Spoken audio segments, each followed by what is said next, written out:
There's no second best. There's no second best crypto asset. There's a crypto asset. It's called Bitcoin, right? Right? There's no second best, okay? Boy, that escalated quickly.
What the?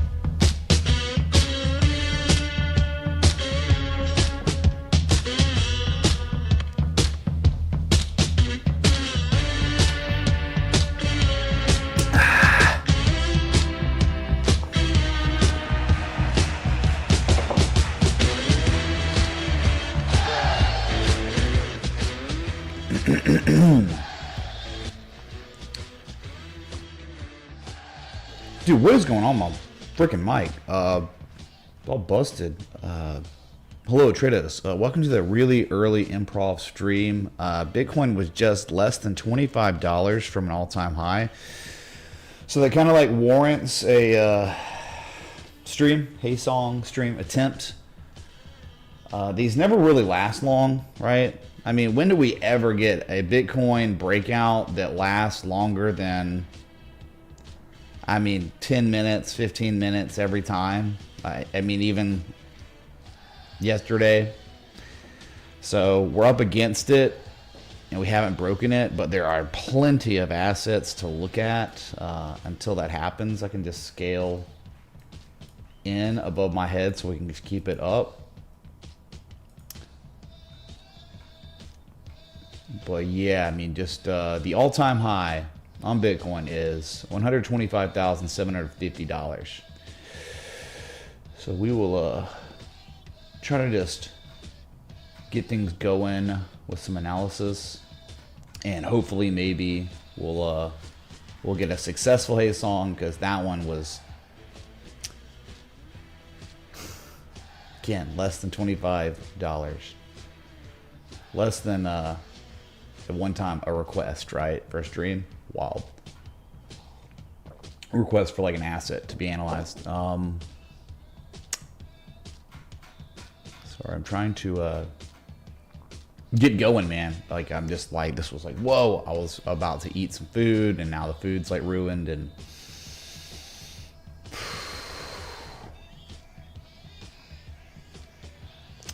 one sec. Yep, that was close, but that is the risk you take when you play the hey song trying to get an all-time high. All right, one sec. Bruh.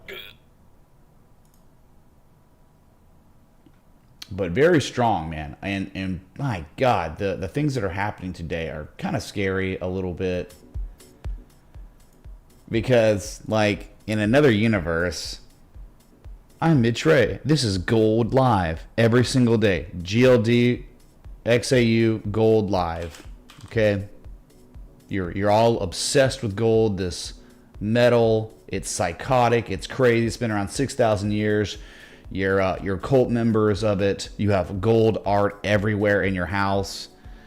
You try to tell your friends about this metal, this shiny metal, and look at it. I mean, today it's up 1.83%, like accelerating, just continuing. It's just Jesus chimes.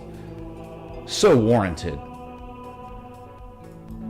So the question's like, is gold going to see $4,000 today? Because, you know, obviously that's the target, the psychological target. There's just nothing else. I mean, 4,020 is a mimetic resistance due to millennials and zoomers. 4,200, but we got to get through the 2618 at 4,100. But yeah, 4,000's on deck. Gold watch party. All right. All-time highs every day. So just remember, it's fun, it's exciting. We love Bitcoin nearing all-time highs again. We love gold hitting all-time highs. We love silver hitting a fresh, 13-year high.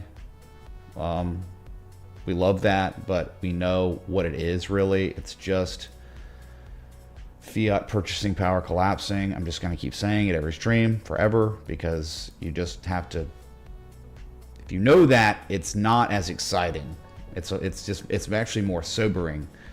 And, you know, most people, your peers, your friends, your family are getting smoked by it. So it's just not that, you know, maybe, hey, you're having a great day. I'm having a wonderful day. Like, oh my God, crazy.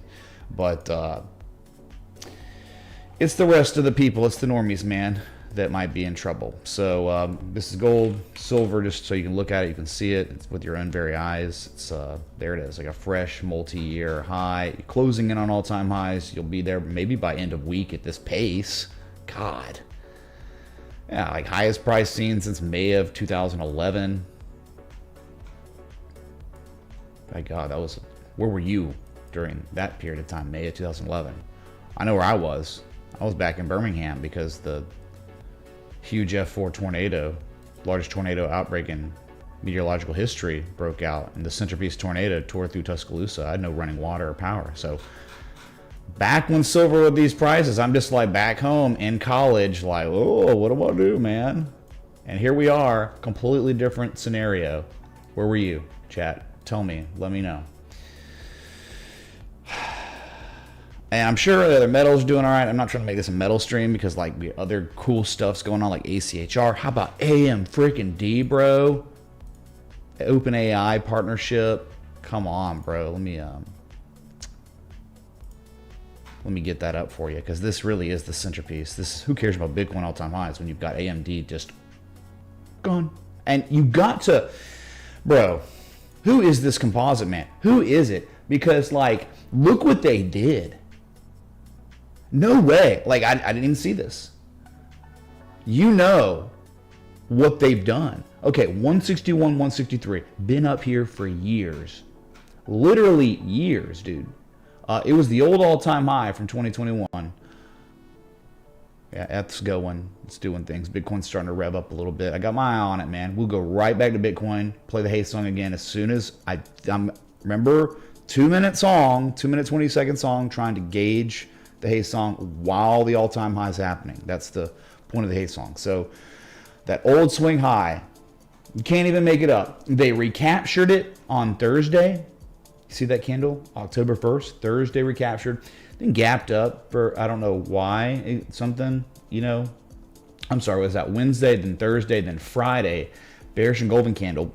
But all they did was fill the gap and at the same time reconfirmed the validity of an old resistance as support, as they did in February 2024 before all-time highs. So AMD, let's see, it's very close. Very, very close, but nay, no all-time high. Wow, look how close you are, dude. All right, so we'll have a little alert set up on AMD just so we know if it ever happens. But yeah, they're selling into it. It was up way more earlier. Like, yeah, you're down 7.4% off the highs, but that happens. But it's just so crazy that they spring and back tested the spring before this occurred on a Monday. Phenomenal, man. I just think it's pretty exciting. And then you've got ACHR that has made a comeback. It's wonderful. Look at this candle. It's at highs of day right now, highest price seen since July 21st, and very close to pseudo price discovery, where there's just not going to really be anything till 1859. What happened? Someone was talking about Tesla, which is crazy. Is it real? Is that fake news that ACHR's somehow partnering with Tesla? Well, we had discussed, like, long term, this thing is probably going higher. Whether it goes to 740 or not, they failed. And then this really nice, like, momentum shifting, you know, kind of structure developed right here.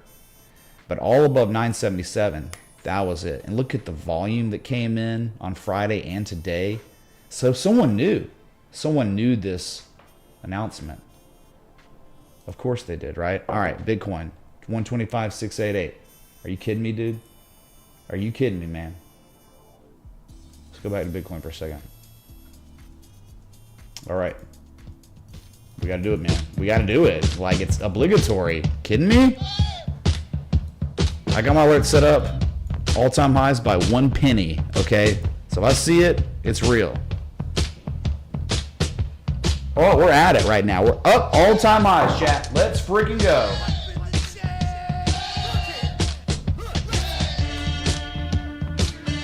Long time coming.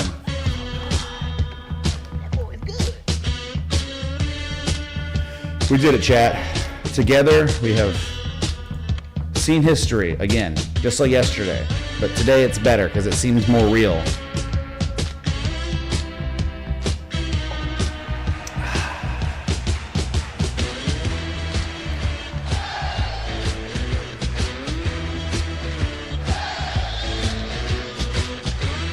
All right, let's still at all-time highs. Keep the haze on. So, depending on the break to all-time highs, if it continues to go, we keep the decibel level of the song high. But if it starts pulling back below old all-time highs, we start lowering the decibel. So that's kind of the ever-evolving rule of Hey Song. So we're at all-time highs, so highest decibel level of the song. 125,819, new all-time high. There's nothing here, man. I mean, above 125, psychological, 130, 135. We know.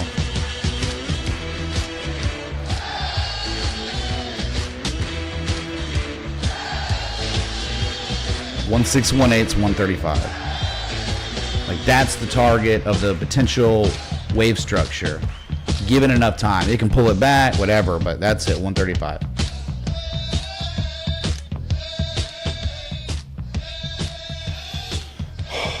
Okay. 125,830. Uh-oh, here we go. My new all-time high, chat, right now. Just eclipsed it. And guess what's crazy? We have a full moon. And you know what the moon is? It's so appropriate.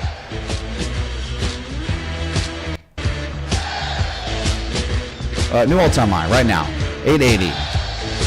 Never before seen. 900, chat. 918. All-time highs. Count your tendies now, or else.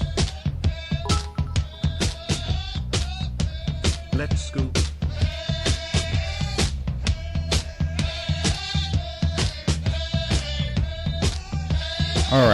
All right, we did it. What a Hey song. Now that's what I call a Hey song, where pretty much the entire Hey song was an all-time high.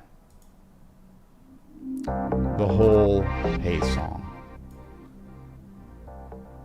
So that was fun, and it pulled back when the Hey song ended. Composite Man's watching. So right now we have some other good stuff. Look at Ethereum really starting to accelerate. As all weekend it was underperforming Bitcoin during the pump, and it's like, oh, is it ever going to break that supply line? And the answer is yes. Yes, it was, apparently. All right, we're back, dude. God. We're back to 125.9. Are we going to see 126 for the first time in our existence? As human beings. All right, I'm alert on 126.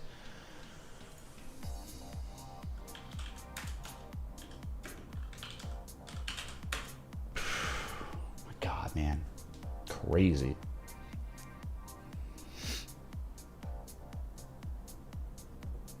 So we're just here because like it's early. I never am live at like 1 o'clock East, 1 p.m. Eastern. You know. 12 a.m. Central. It's a random time on a Monday. but it just happens to be historical. Bitcoin's up $2,250 right now. Donnie, thank you so much, dude, for the, what was that, 47? My God, dude. Thank you so much for the $47 super chat, bro. First contribution of the day. Maybe last, but who cares, man? What a dream situation we're in right now. I'm trying to get this coffee in me. I infused it with an espresso shot this time. I needed it. Not prepared, okay? Total 2 breakout. Oh, we got all kinds of breakouts, and I haven't gotten to them because Bitcoin. It's like we have to stay on Bitcoin, and look at that. Oh yeah, chat. Look here. Look, listen. Appearing offline does not effing stop Total 2 from breaking out of major Cup with Hendel, man. Cup with Hendel breakout unfolding today. Remember, the measured move of this structure is like 2.4 trillion. This is insane. It's all-time highs. We've never seen the price or, you know, the level of Total 2, crypto total market cap excluding Bitcoin. We've never seen it this high in our lives till now. And if you look left, there is nothing there. Nothing. 2 trillion is it. 2 trillion would be a big psychological level. This is going to be anchored by Ethereum, XRP, Solana, and Binance Coin. Cardano maybe, Dogecoin. But number one weighted asset is certainly Ethereum, and Ethereum's starting to go. Ethereum's been revving up over $4,700, but we got to break that 48.67. I think you'll have a real easy ride to 5K and beyond. The reason why, like, what do you mean, man? Like, how do you know? It's like, I don't act like I know. I mean, first off, we have this, you know, whatever, 2 anchor points, valid trend line. Dogecoin option upon us. Thanks for education, Mitch. What's up, Love Jeep? Dogecoinization? Oh yeah, is that a thing, dude? Did you learn that at Reddit school? Thank you, dude. Wall Street Bet school. Yeah, so Ethereum's breaking out of its daily supply line, whatever, its little structure. I don't care too much about that as much as I care about recapturing 4384. And remember, all we do is when we look at Ethereum, we're looking at the weekly. We're only looking at the weekly because it's the only thing that matters. Because the pattern is so large. The pattern that it broke out of in August is so massive that you don't have to care about anything else. You only had to care about maybe they'll back test it successfully. They did. They did 2 weeks ago. Last week, that concluded yesterday. Bullish engulfing candle. Bullish engulfing candle recaptured old historical May of 2021 reversal point. I mean, that's a key inflection point. That's so big. I don't think people can understand how massive this is. You know, you try to talk to your friends about it, like, hey man, Ethereum looks good, but you can't really tell them why, because they're just gonna be like, huh, what is he? Their eyes glaze over, their ears, wax grows in their ears. When you try to talk about a right-angled and descending broadening formation pattern, 500 plus stays large, broken, back tested, engulfed, and now we're going. Bandy revenge and an all-time high. Christmas morning vibes. Celebratory hands in the air emoji. Is that a joint? Yeah, for real. We gotta do it. Ripple Stiltskin. Okay. Roll Tide. Thank you, dude. Yeah, Pavia taking a knee, warm-ups, grabbing his junk in front of like children in the stands. Like, come on. Like, couldn't happen to a worse person. Who does that? I mean, oh yeah, his role model does that. Johnny Manziel. Oh, man. Anyway, all right, Bonk Coin chat. If you don't remember, this was like a educational trade setup posted. Someone requested this. Let's just go to it because the beep's going off now. I've said it before and I'll say it again. Mitch Ray is the GOAT. Truly a gift to my finances. The day I join the Citadel draws night. My request is a bit of long-term analysis of the Russell 2000. Keep changing lives, Mitch. Ronald Grump, thanks so much for the 20, dude. And the very kind words. I really appreciate that. And if you want to support the community that way by joining the Patreon Citadel, of course you can.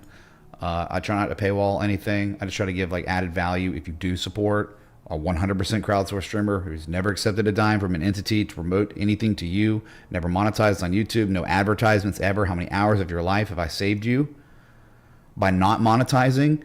How many subs have I missed out on because the algorithms don't like me because I have not monetized for you to ensure my integrity?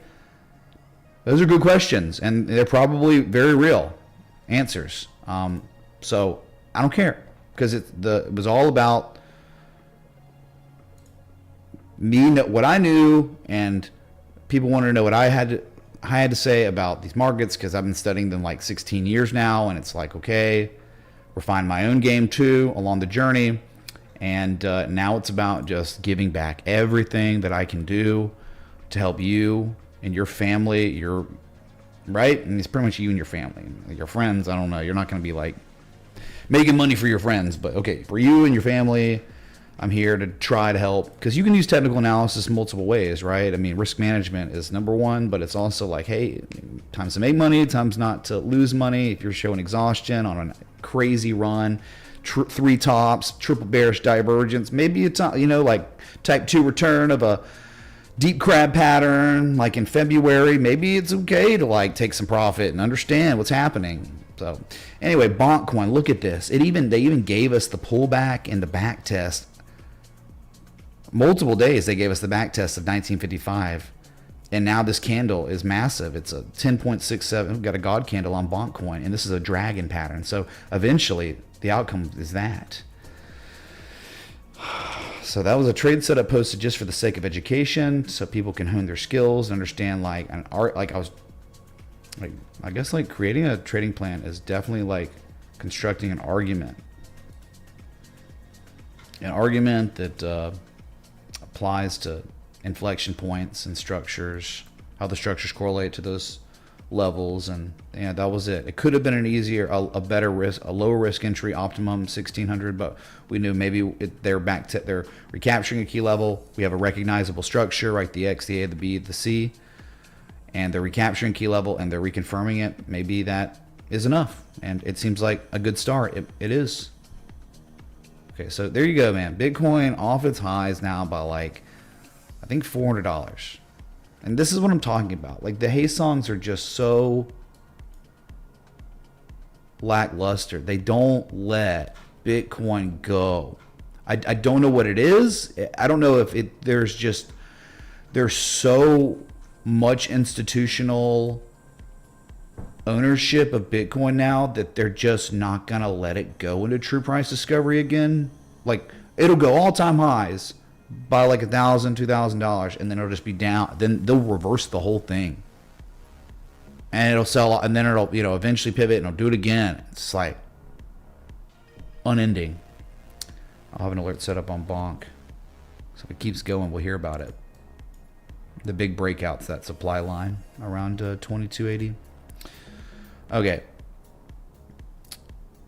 so we can go to Bitcoin, Ethereum. We can XRP up 2.3. Pretty bad underperformance today. It's okay. I mean, it's fine. It's just maybe it'll have its day, but it's just kind of sideways since the second, and not above 310. I think if you break 310, 315, it'll be probably a pretty quick ride to 336, 340, the old all-time high, but. Yeah, I guess patience is required. I mean, this looks good. They're just right. A new base. Like this was your old base at $2. Now we have a new base at 270, and that's valid till they take out 270. So it's looking better. The situation's improving on XRP technically. So you just gotta break some resistances and some bids gotta come in because they're not really. So it's the Bitcoin show today. And then you've got, we got to look at BNB, man. Oh my God, this thing has gone nuclear. Nuclear. I mean, hit an all-time high of $1,239.94. And right now it's just hanging around in price discovery above $1,200 like it was nothing. And you'd think like 1250, 1500 are targets eventually. I mean, remember the hard target when we were discussing the breakout in July eventual $1,000 BNB, it's already like through that like it was nothing. There's nothing here, dude. Nothing. So let's keep it going, man, on BNB. Something's going on. CZ and his goons. I think this is overall good for the S coin market. Eventually they'll rotate it into some scam coins to pump them off their lows, maybe. And then you've got Solana up 3.28%, looking pretty good. Anything above 216 is good for 260. And that nice uptrend. That was the highest low in September. Back testing a key level of support again, holding it and running now. So I think you're just waiting on, again, 260. And if not, fine, like 250 to 260. That's it. That's Solana. It's beautiful. And then Dogecoin's up almost 6%. Oh, wow. Breaking that 26.8 cent level. That's a big time. That means 28.9's on deck. And if you can ever break that, that's the final boss till 34 cents. This was a reversal point from 2021 a couple times. And that's it. So you got a little bit more upside on Doge if Bitcoin doesn't just completely scam again, like it tends to do. You got 8% upside above 26.483 cents. Well, yeah, I'll just show you like Bitcoin. It's just same story every single time, make an all-time high. It's like even here, it's like here's the all-time high. Well, this was different. This was like the first one, you know, off the election. Okay, but then they run it up. Trump gets inaugurated, double tap. Then the correction began. It lasted for months. Then the dragon pattern. They almost perfectly hit the old all-time high from March 2024. Front ran it. And then you've just been running ever since. And then what they do, they finally got it up to all-time highs again. And the Hey song could last like a day or two. And then that was it for a while until summertime. Yay, BTCATHs. LFG Doge. What's up, Quan, man? Thanks for the 5. Good to see you.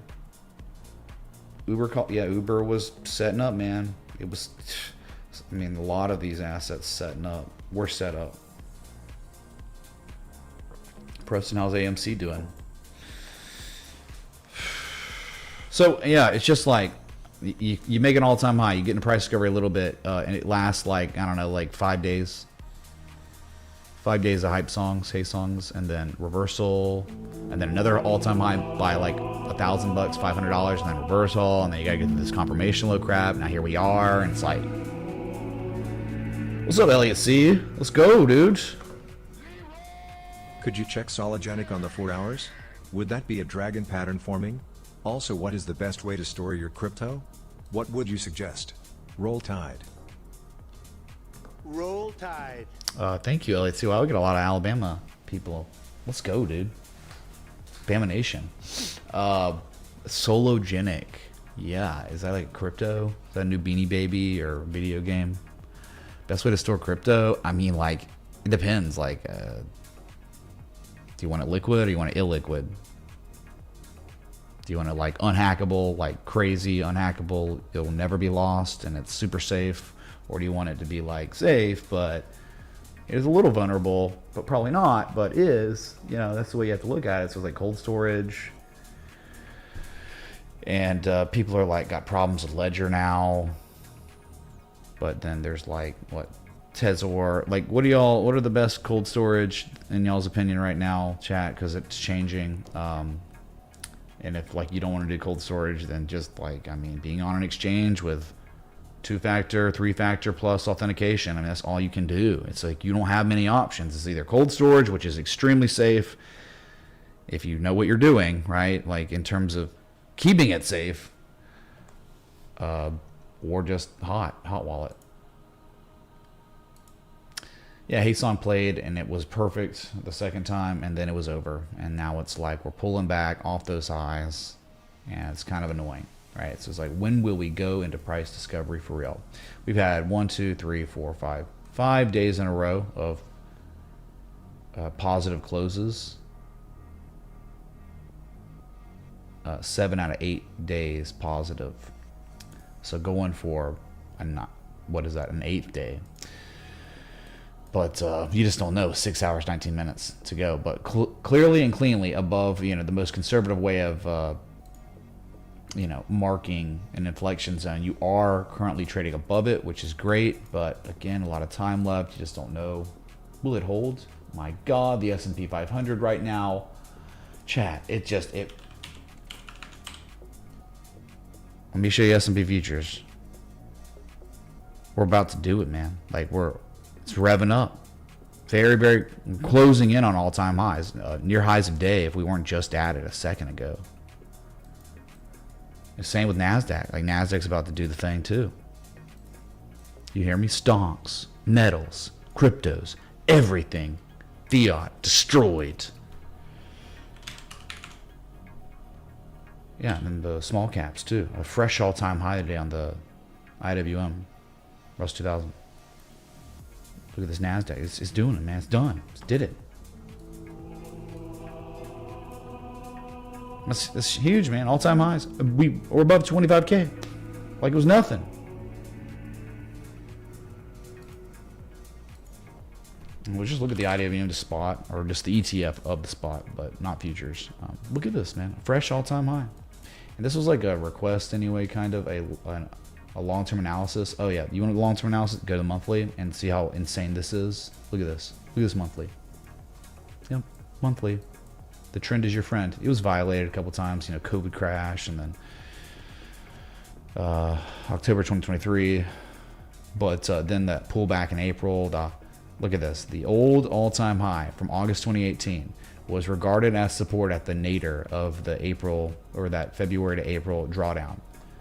173.39, and that V-shaped recovery into price discovery. Never before seen prices here. 247.86, 250 on deck. Have we ever seen 250? The answer is no, and it's probably going to happen because that's a major psychological level. Okay, that's your as you said, long-term analysis. Just holding an uptrend that extends back to 2009, pretty much. Yeah, this is seasonality too. I think it's really good for small caps, and I believe it. I mean, stuff like RDW, like bro, you know what this did today? This hit target 1 of the trade setup posted last week. Bro, you can't even make this up. It was so educational though, man. I don't care about it playing out as much as I care about what it can teach you about a type 1 reaction. Like, I did this live on stream. We discussed everything about it, right? Like why the entry was where it was. This gray zone right here going back to 2021, 2022, swing low, swing high. And the M shape just happened to complete there. We talked about the volume signature. There was so much, like historic volume on that gap down. Can you look at? Yes, we will. Thank you so much, Anon. There's all that volume on that drawdown. Oh my God, ACHR alert going off. This is crazy. And nothing happened. The sellers could do nothing. So that means they put in so much effort and they spinning the wheels, going nowhere. Well, eventually sellers see that and they realize, oh my God, it's just us. There's not near enough of us. They just relent. The buyers take back over. They recapture the key level. Then they reconfirm the validity of the inflection zone's top that was violated. Now reconfirm the support, and then a huge markup in days. Bird feeder tipped $25. Market makers are hiding BTC's hidden bull div on the 3 hours and 5 hours MACD. Sneaky. Sneaky like a snake. I'm a snake, sneaky. One sec.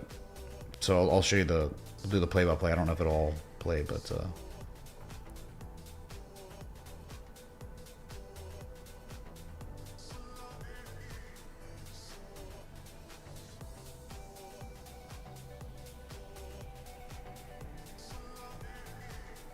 one sec, sorry.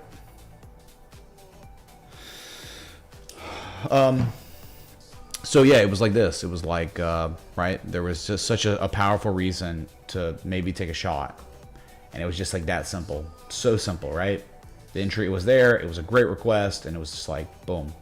Target 1 hit in 1, 2, 3, 4 days. Target 1. And we think that like if this is it, if it keeps going, then it'll probably be 1169. It could very well conclude there. Remember, because this is a type 1 reaction, not a type 2 return. So it could extend even to here, 200 moving average maybe, and then eventually draw down. And then we would be so blessed to get a second test. And then all of a sudden we get the Scott Carney framework perfect, right? And you get like a nice higher low, representative of more than before, one low, second low, third low. It'd be wonderful to see something like this after target 1 and 2 are hit, and then target 3 would be hit later after they maybe put it in a type 2 return, but maybe not. Maybe it's just gonna, you know, that's it, man. Let's just go to target 3 immediately. That'd be great, but that's why I had conservative targets here first. If we had a type 2 return on this, this would be target 1, the 18s. But we didn't, so all right, wonderful to see that. Yeah, but ACHR, we're gonna go back to it. It's up 16+% now. My God, this is wild, man. We good on audio? Make sure we're good. Yeah, I'm glad I got back in on some of this. I know G-Dog was asking about it, and I looked at it when he said it, and I'm like, Giga Chad, yes, emoji. And I'm like, me too. Me too. So just don't forget, this was it, man. ACHR, one for the record books. This is NFT worthy, and we always look for the same thing. If you can find this type of setup, request it, man. Ask about it, plot it, show me. It might be the next big long. Taking $14,000 worth of call options and turning into $170,000 in 6 weeks. Target 3 hit, and isn't that crazy? That was target 3, and that was like November. That was like Thanksgiving, and it's virtually done nothing since then. It's barely above target 3. So all year it's been consolidating, but now the trend's taking back over, where the higher lows are coming in, becoming evident, and you're probably about to go run and mark up to, I think, 1859 in time. So yeah, it's beautiful to see this and LAC and Baba and others too, like Vital, VITL was another, like, you know, under the hood, man. This one was like RGTI in a way. It was the same exact framework, right? Where you had this really nice inflection zone, you had the harmonic complete, then conclude, right? Type 1 reaction, type 2 return, and it was just perfect, too easy to manage risk. You had such a good argument, and then what happened? All 3, well, 2 of the 3, almost 3. That's pretty close, man. My God, you know, like if it's not going to be, and it will probably, it's pivoting, making a higher low. It'll eventually probably see 53.98, and then maybe even go beyond to 61. So that's what it is here, man. I mean, we love Bitcoin going all-time highs and stuff. We love the pumps, of course, but Bitcoin's just another asset.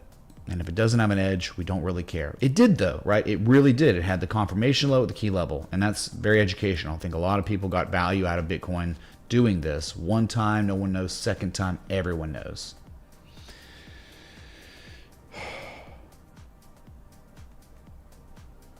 G-Dog, it's in there. It's in the trade setups, man. Like, no one even talked about it. I'm like, bro, Vital. It was, someone requested it, I think, here on stream, and we constructed it, and it was posted that day.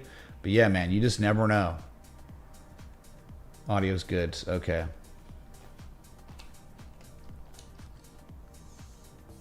RGTI continuing to go.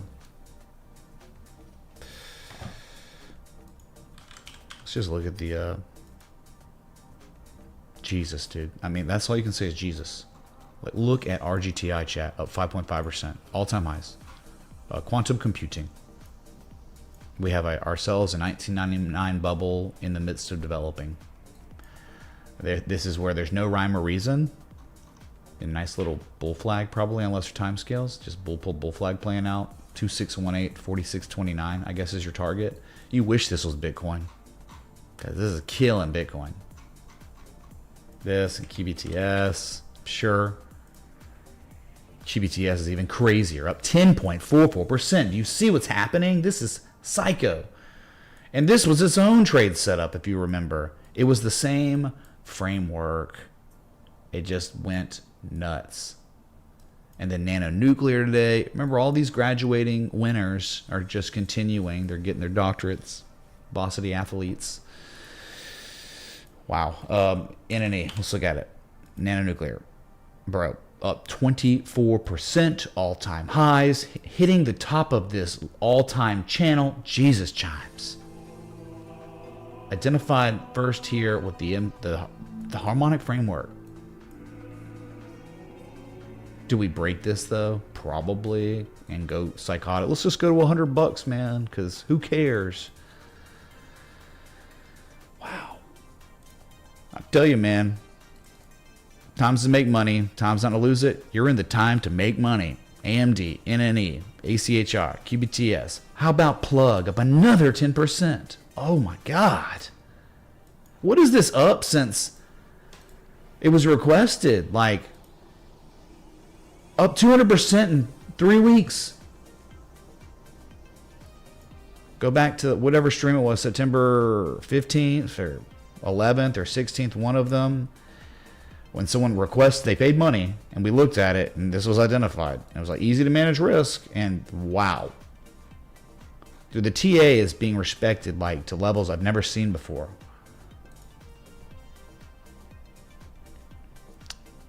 Tesla's up 4.4%. Look, this is a Bitcoin all-time high waiting room, by the way.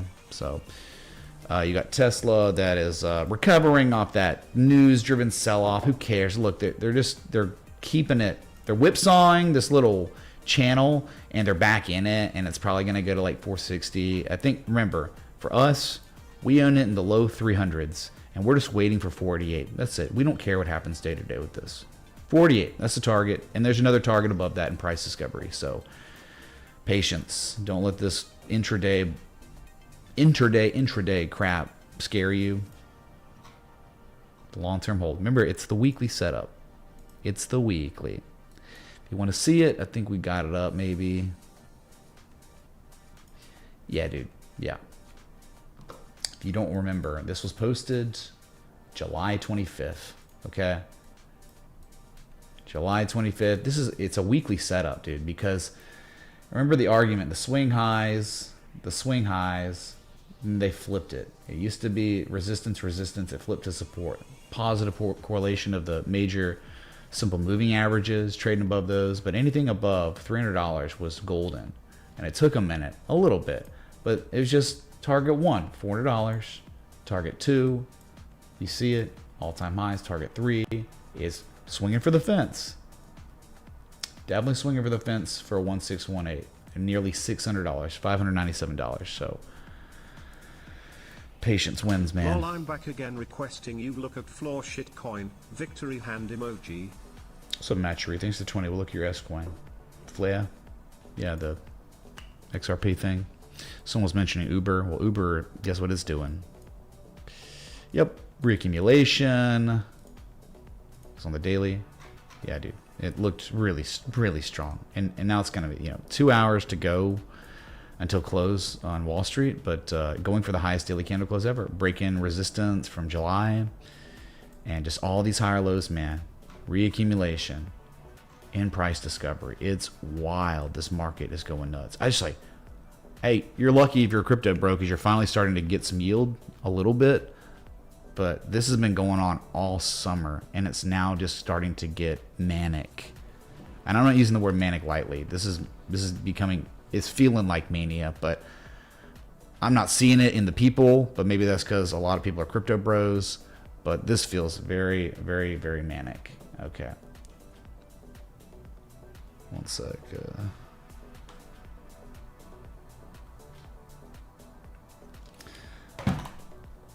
Let's go, RB. You got into it then? All right, so let's see if we had a request. Where again, Bitcoin just made an all-time high. If you're tuning in, thanks for the 840 people here.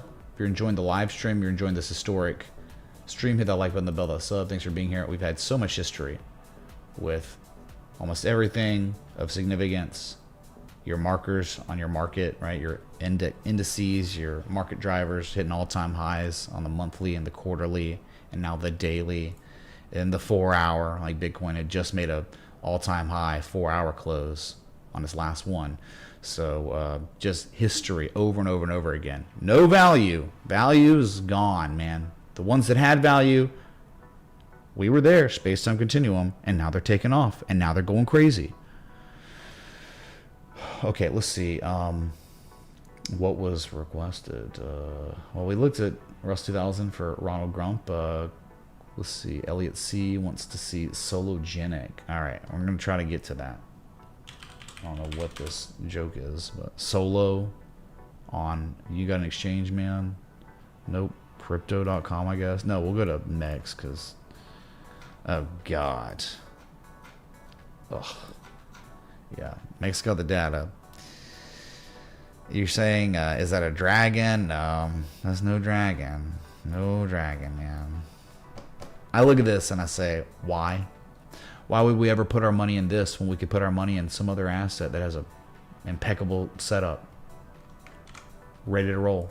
I mean, why are you trading below 26 cents? Swing high from 2022 and 23. Like, why below that? I guess next support's 20 cents. Again, I look at this and I say there's no forms of confirmation. Maybe an M shape's getting close to developing or something, but we should probably use this X as the X point.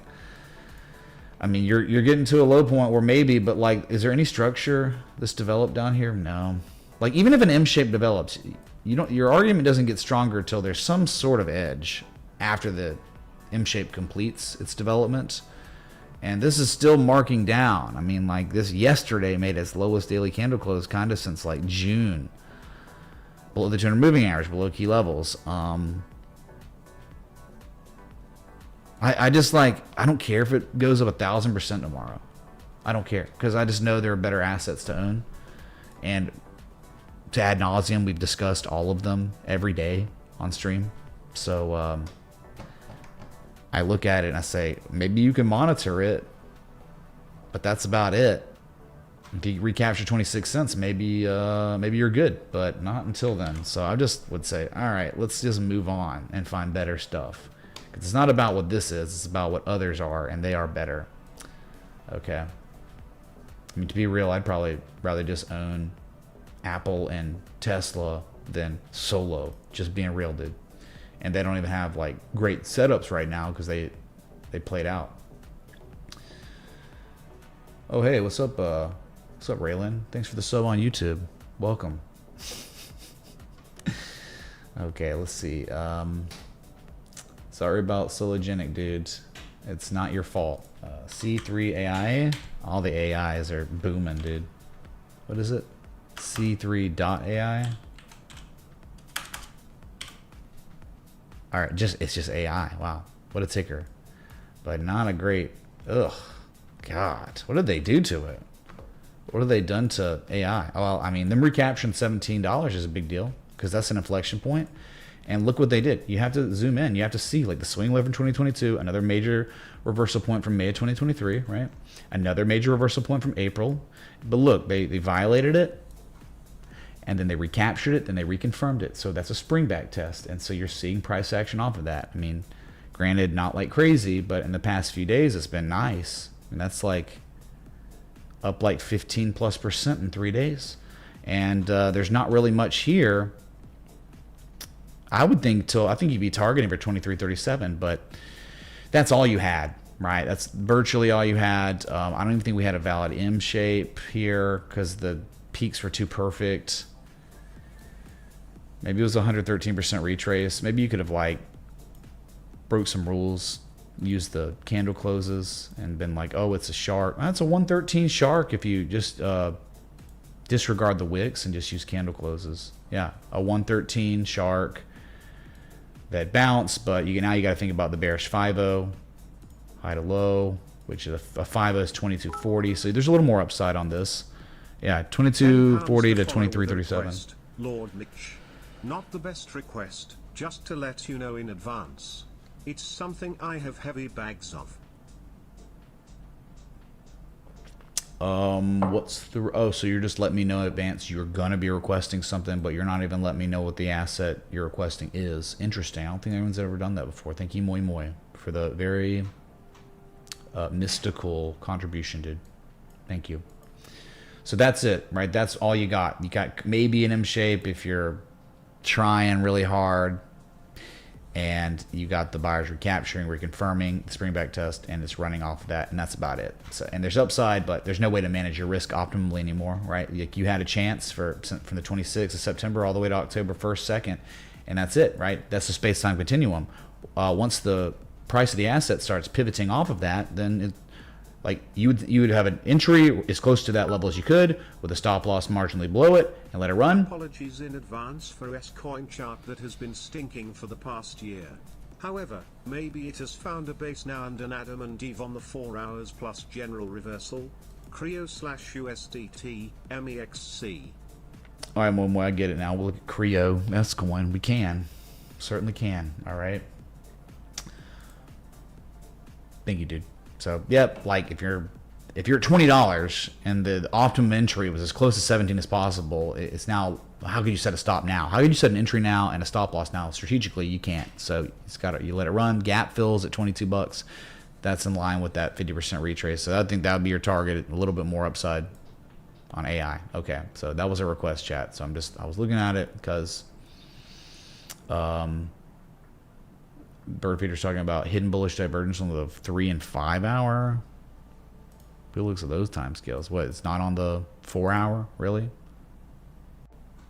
Really? Surgery bro tipped $25. Rabbit at the all-time basement? Robot. If it's connected to robots, maybe. What about iRobot? God. Is that similar? Same industry or something? Subsector? Sorry. Yeah, we can look at these, man. Let's see what the next request was. Just getting through the request while we wait for Bitcoin to maybe start running again or not. It's not. We were very blessed to get a successful Hey Song in this stream, a pump, but they just pull it back, man. We're down, I think, 600-700 points off the highs now. So I think the next, oh yeah, he was talking about Bitcoin's 5 hour, which who looks at the 5 hour? I guess, yeah, sure. Yeah, sure thing. I guess. A little bit of hidden bullish divergence on the 5 hour. And he said the 3 hour, which we're not looking 3 hour often either. Sure, absolutely. Just what's crazy about this swing low we're seeing on the 3 hour? The highest low, the highest minor low in the history of Bitcoin. That's reality. So the highest low here, highest 3 hour close, highest 4 hour close, highest 60-minute close ever. Lots of history has been happening today, for sure. And hopefully it continues as we are still broken out above that 124.587. So let's hope we can rev it back up. We got a little less than 2 hours till the closing bell on Wall Street. So if you're enjoying the live stream, hit the like button, the bell. So thanks for being here. Okay. Look at these futures, man. I mean, S&P is about, as I'm speaking, pretty much about to cross into an all-time high. NASDAQ 100. Look at me having to extend this thing out like 50 times now throughout the summer. And now we're going, the leaves are turning colors now, and this channel is still holding. So just all-time highs is upon us, man, on these index funds. It's beautiful to see. But just remember, okay, and these are things are going crazy, but I'll just keep reiterating. I know we got maybe some newer people in here that weren't in the stream earlier. It's like your fiat purchasing power is crashing in real time. You're watching it crash. Like that $1,000 you have, in 1 year from now, it'll probably be $880, $850 of purchasing power. It'll say $1,000 in there, but you won't be able to buy $1,000 worth of goods that you could from a year ago. So just keep that in mind with all this going on. Okay, Flare, yeah, Flare coin request. It's been marching up ever since. That's right.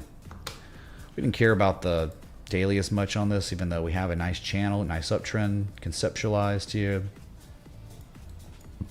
middle of two levels, right? It's either 2 cents or 2.8 cents. They hit that level as resistance again more recently in late September. It would be a big resistance, and it's just pulled back, but it's fine, right? Like, I know you were in way lower. We were waiting for resolution in April for this thing to do something, and it finally did. But as you remember, the harmonic framework, should be here. Let's hide this. This is my God, man. It's methodical, that's for sure. It's been outperformed by many countless assets on many different markets, even though it's doing okay. I could show you some metals, some miners, whether they're crypto miners or they're metal miners, spot price metals, equities, cryptos, other cryptos, all outperforming Flare. But hey, man, you hold on to your favorite beanie baby here, and that's it. Like, right, the entry was way lower, as close to 2 cents or 1.5 cents as you get. You know, I know we were looking at this a lot at 1.5, 1.6 cents, which was fine. And yeah, if it plays out completely, aggressive traders, like harmonic traders, are looking for the top of the harmonic, so like 5 cents. But it might be 2 years. It might be a year before you see it. Or some stupid news catalyst comes out and it's there in a day, because that's crypto. But yeah, it's still fine. Still doing all right. Just kind of lame for crypto. I mean, my God. Hey, dude. Look, dude, you're in this. You might as well own McDonald's or Walmart. You want a methodical asset, methodical marching asset. Let's see. So Creo, I don't know, some other S-Coin request. All right, here we go. What's it called? Creo Engine. All right. We'll do Mex, I guess. Yeah. Oh my God, dude. Ugh, bro. I thought we were friends, man. Yeah, dude. This is typically these requests, I really appreciate them, but remember, we're always trying to utilize the framework that's taught here. Could you take a look at XLM on the daily? Would that be a Type 2 return? Thanks. Roll Tide. Rumpelstiltskin, Roll Tide. thanks so much for the $24.20 contribution. We'll look at XLM. Yeah, for sure. Maybe right after. No, a couple left. We'll look at Robot, then that one. Something like this, man, like, there's no evidence of accumulation, right? There's no buying campaign ongoing locally lately. It's all massive distribution still. So the best that could happen is sellers are exhausted. Maybe the RSI is implying it for sure. There's definitely some bullish divergence. If there's not at this point, I don't know what that is going on. So yeah, sellers are exhausted. That's all you're getting though. Like, you can get exhaustion rallies that can produce massive runs, but they don't sustain. Their probability of sustaining is just not there. It's a really nice falling wedge pattern that they tested the supply line and failed at. And I'm looking left, and it's just like, what are they trying to hold? I guess there's a support here, right here, from October 2022, but that's it. That's like one level. So the trend is certainly not your friend, but yeah, you are at an inflection zone, and they're correlating the price to that level decently. So you wouldn't want to own the asset below 3.2, 3.9 tenths of 1 cent. You wouldn't want to own it below that. But hey, man, I don't act like I know if an asset will hold a level or not, but I can tell you it does look like sellers are getting exhausted, and buyers for now are defending a key inflection zone from history. So it's not the worst thing in the world, but remember, the best trades IMO, and maybe you won't get it on this one, the best trades are the ones where it's like they bottomed out and they've spent weeks, months developing accumulation, momentum shifting into accumulation structures. And this is an exhaustion structure. Sellers are getting exhausted, and you're fortunately at a point where you're hitting a liquidity zone, and they're holding it up, and the RSI is implying they're exhausted too. So you might catch a pretty big bounce here but just be ready to take profit quick because the trend sucks. And there's no evidence of accumulation. So I guess a bread and butter way of sizing this up, if it was going to break out, you know, the wedge was going to break upward and out, measure move the size of the structure from the breakout point, you could target for like 1.2 cents. That's the best I can do, man, right? I don't have much to work with, but there you go. All right, thank you, dude. Measure move again, 1.2 cents. If it was going to hold, you would not want to own this below 3.2 tenths of 1 cent, okay? All right, RBOT. Gosh dang, Bitcoin, what are you doing, man? Stop sucking. I mean, let's make an all-time high and just be done. Oh, interesting. Is this one like off accumulation? Maybe. Hey Mitch, can we take a look at UPST and VKTX? Thank you for the education always. Much love. What's up, Gummy Man? Thanks for the 4886, bro. Yes, we certainly can. Thank you for all your support in the Citadel, dude. Cheers. Interesting chart, because we all know Vicarious Surgical Incorporated in medical specialties. Oof, they never make money, so fundamentally they suck. Oh God, they have no volume.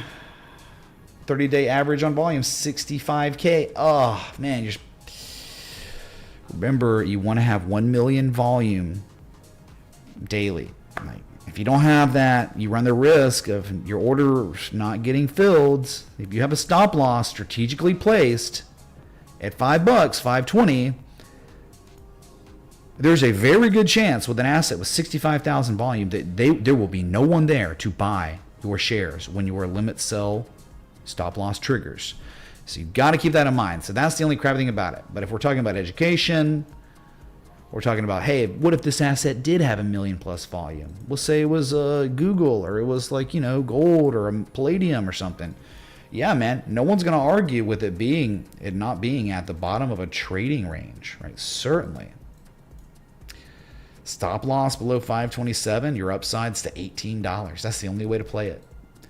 It would be nice to get something more, like something like this. Like if you got that, you get some sort of evidence of like local accumulation in that favorable price action at that one support from 2023. That would be ideal for me. I'd feel more comfortable with it. But you're just making the same lows right here. Could be a confirmation low, but you always want something on the tail end like that. You don't have it. But hey, again, like you asked about RBOT, which is at the all-time basement. Absolutely. You would not want to own this asset below $5. That's all I can tell you. So interesting, very interesting. You got put it on the watch list. Pay attention to it. You would want some sort of, I don't know. The 613 level was violated, which I know right there. I would like that to be reconfirmed as support locally, and that would be, I think, if you got that, your probability of positive resolution would be higher than it is right now. So that's it. What the? Jeez, man. Music's just too loud. This is not a DJ. Gosh dang, dude. Let me get my mixer out.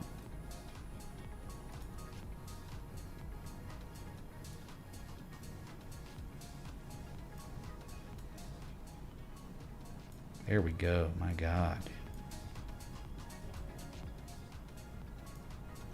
Wish my Stream Deck had the other one I have in my living room set up. It's got a knob on it. It's very easy to manage this compared to this. So, okay. So that was a request. The next request, remember, again, this is the Bitcoin all-time high waiting room stream. People are requesting. So we're just looking at those while we waiting for Ethereum to start really running. It's up 4%, Doge up 6.2%, Solana up 3.4%. Let's see. The next one was XLM. I haven't looked at this one in a while, but it started bottoming out, of course. Yeah. Oh, yeah. Yeah, they broke a supply line. It's like a little falling wedge pattern. Yeah, and then positive price action correlation too. 35 cents. Which, oh my God, look, 35 cents from 2018. That old reversal point, okay? It was a swing. The candle closed right here. Swing lows, reversal, swing lows. Pretty real level. 41's also a huge level too. That's probably your bigger one. 31, but they're 35. My God, sorry, there's a lot. Yeah, 35. That's it. 35's a big deal. You're seeing the low, the slightly lower low, then the same low. It's like momentums. They're halting the momentum of the selling pressure, and then they're just like confirming a level from history as support once, then twice, and then they broke the wedge, the supply line, and you're just up against that 41-cent level. And if they break this, I think you have a real good shot of seeing 50 to 52 cents again. Like, that would be your upside. If they can break 41 cents on XLM, I think your big target's 24% upside to 27% upside. So pay attention to that. Everyone should have an alert set up on XLM above 41.3 cents because that's a threshold. That is a major level. If they break that, the consequences are almost always 51 to 52 plus cents. Okay? Good trend. The trend is your friend. A bunch of higher lows. That's it. XLM looking good here. And on breakout watch. Mega breakout watch. Okay? Ripple Stiltskin. Thank you, dude. All right. 125, 440. Bitcoin's looking okay. 1 hour, 43 minutes. Still the closing bell on Wall Street. If you're enjoying the stream, hit the like button, the bell, the sub. Thanks for being here. Let's go, dudes. Historical day for a lot of things. God. I hope you're making money today. That's all I can say. Upstart Holdings. Call me once. Upstart. Okay, nice trend, but do think like, right, the best time would have probably been back in July 2024, but man, they retraced it almost the whole way, 886. So what's the risk management level? Like, how do we manage our risk here with a notable inflection point? I mean, maybe you could say that one, 49, 48. But it was like a shark pattern or something. The trend's good, so yeah, a lot of because you got the lower high that came in, then these highs, so that's kind of weird. Maybe we could try to plot like a channel or something. I'm not sure. Maybe that's what's going on. So if they took it to like the oversold threshold of this uptrend, maybe it's down here at $38. I don't really see anything actionable on this, Gummy. Right? You either have the framework or you don't. It's either there. You either have the price action that's correlating to an undeniable level of importance or you don't. I don't really see anything. Low to high. It's a 618. So if it was a 50, it better bounce now or it's invalid. Yeah. I guess that's the only way you'd look at it. Is like it's above $50. So okay. If it holds $50, then it's going to go back to $81. But I don't really see an edge or increased probability that that's going to happen. So whatever. All right. Good trend though, but you know, since April of 2023, think about how many things have outperformed it. It's like it's all about like how good is this compared to all these other assets we've been looking at? Not very good compared to them. All right, VKTX, the next request. Viking Therapeutics. Ooh. Oh. Wait, we were here, weren't we? Beautiful price action. Correlation to a key level. Now, that's what I'm talking about. That's very good. Yeah, man. They held the level. They held it, and now it's running. It's up 7.44%. On Friday, it was up 6.6%. 4% on Thursday, or on Wednesday. Thursday was up. I mean, that thing's just running off this level. So your target is certainly going to be something like 38.70 or $42. You gotta love that, man. Huh? When is this talked about or not? I know we looked at it somewhat recently. Yeah, spring back test.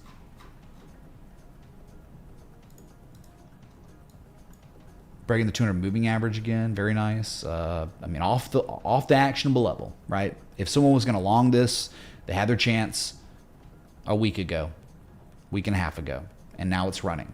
So it's like, that's how it goes with spring back tests. You either take action when it's correlating positively to that level. You typically get a few days to think about it, make a decision, but then you run out of time if it's going to resolve with, you know, an up move, and that's happening. So you got some more upside for sure. 38.70, 42.13. That's it for now. You break that, we could reassess way higher. I mean, my God, probably in the 70s, 60 to 70 bucks if it's above 42 bucks. So that's what you want to see, man. Think about it. Think about what happened. It was like a triple bottom with an accumulation signature. Like we've seen that. Like, so it's one bottom and then two bottoms that are higher than the first bottom.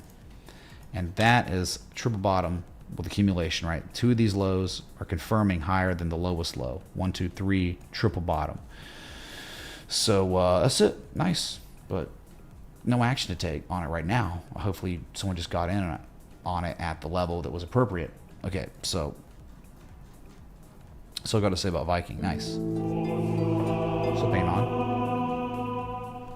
Anonymous tipped $25. Hey, can you check UNI/USD please? Yeah, we'll get Uniswap. Thanks, Anon. Sure. Sigma Lithium. I know, dude. People were talking about in the Discord, and it's like, I looked at it and I'm like, dang, dude, you're right. Sigma Lithium was great, and I guess it started to run now.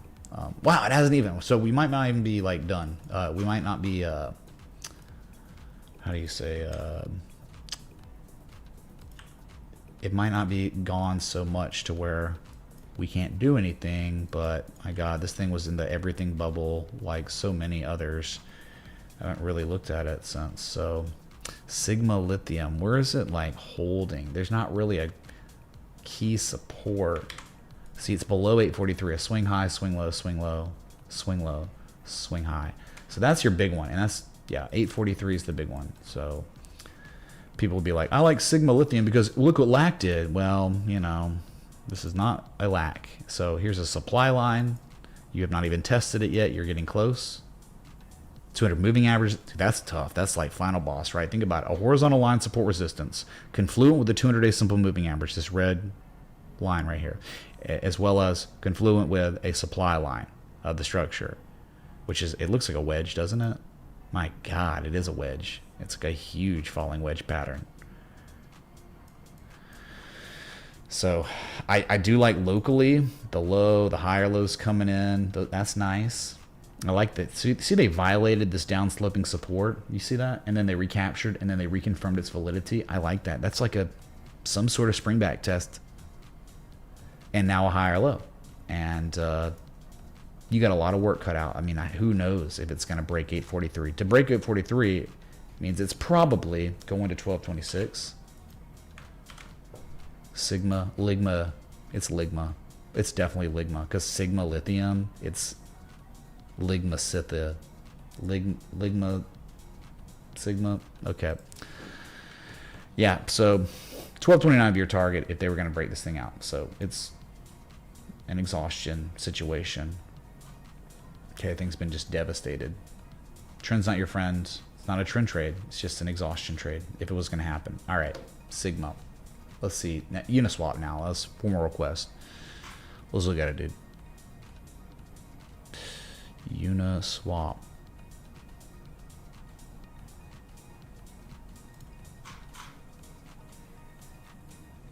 The unicorn, 840. Dang, man. Well, I mean, it's not really showing any sort of, remember, it's like, is it showing the framework that it's been studied and researched and refined over and over and over all these years? Not necessarily, but it doesn't mean the trend's bad. The trend's okay. It's in a no trend, obviously. Look, no trend forever. Some incredible godlike trade setups, chat. I mean, this was legendary. This was another one. You want to go back? I think I got it, man. Let's just go back. Tripping through time, because we got people that weren't here, they weren't around. Bro, look at this. You probably weren't here back in October 2023 when this was identified. A legendary bullish Gartley pattern. With bullish divergence, type 2 return at key levels. It was perfect. And then the signal candle. It was like, that's it. That's literally it. And then what did it do? It proceeded to hit all three targets, exceeded them, And then it just topped out. Look, see how crazy it is? It's a trade setup. People take profit. They conclude their trade. They take the profit. They're done. Because if you hold, look how much opportunity costs. Like how much money you missed out on, like equities or other markets or other assets, just holding Uniswap. It went back to the entry like twice.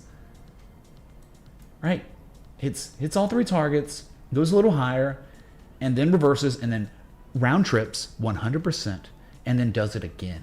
And it's still just like at the second target all this time later, 2 years later.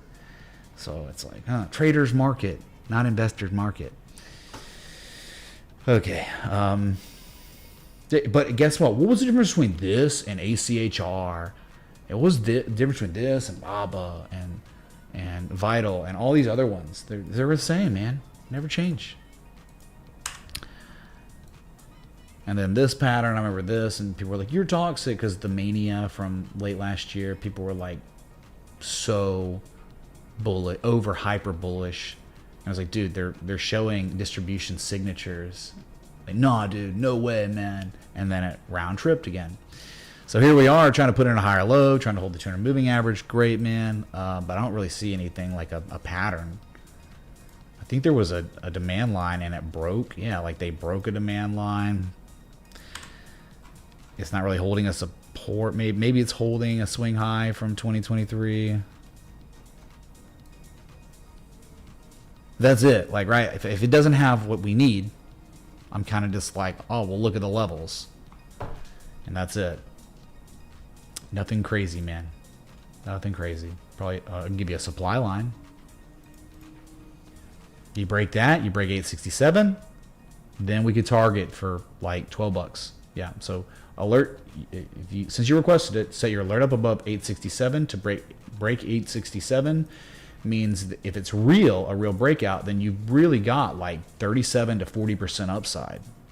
So just think about that. Okay. All right, was there another request or was that it? Bitcoin 125,229.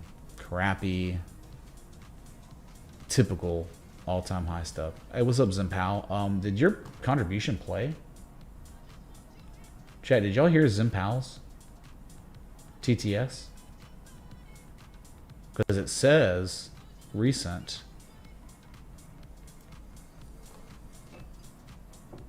Let's freaking go, Zimpal. Chat, let me know if Zimpal's TTS worked. No, it didn't. I'll try to play it again. Let me see if I can play it again.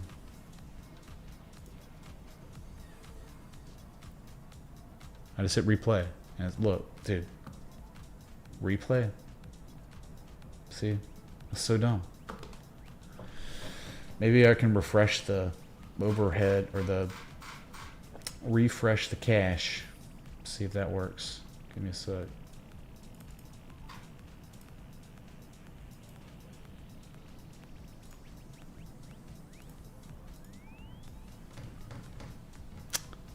Not playing, but bro, sorry. Okay, so Zimpal's contribution says, I just spoke with a pro trader and they were impressed with my knowledge of technical analysis. Owe it all to you and your dedication. Thank you. Zimpal, thank you so much, man. Really appreciate that. And hey, man, it's not my knowledge. It's the knowledge I've learned from people way smarter than me. As I've said and say again, I am a mere conduit from the geniuses that put their life's work and research into this field to you. That's it. I'm a conduit. My gift is being able to articulate this stuff that is digestible in a welcoming environment. That's family friendly, right? That's a Mr. Rogers of TA, or kind of a little bit. I don't know. He was way too nice. He was better than me. Mr. Rogers was better than me. Charlie Kirk was better than me. But it's funny you say that, Zimpal, because that is my protege, Niall. He is the youngest stockbroker on Wall Street.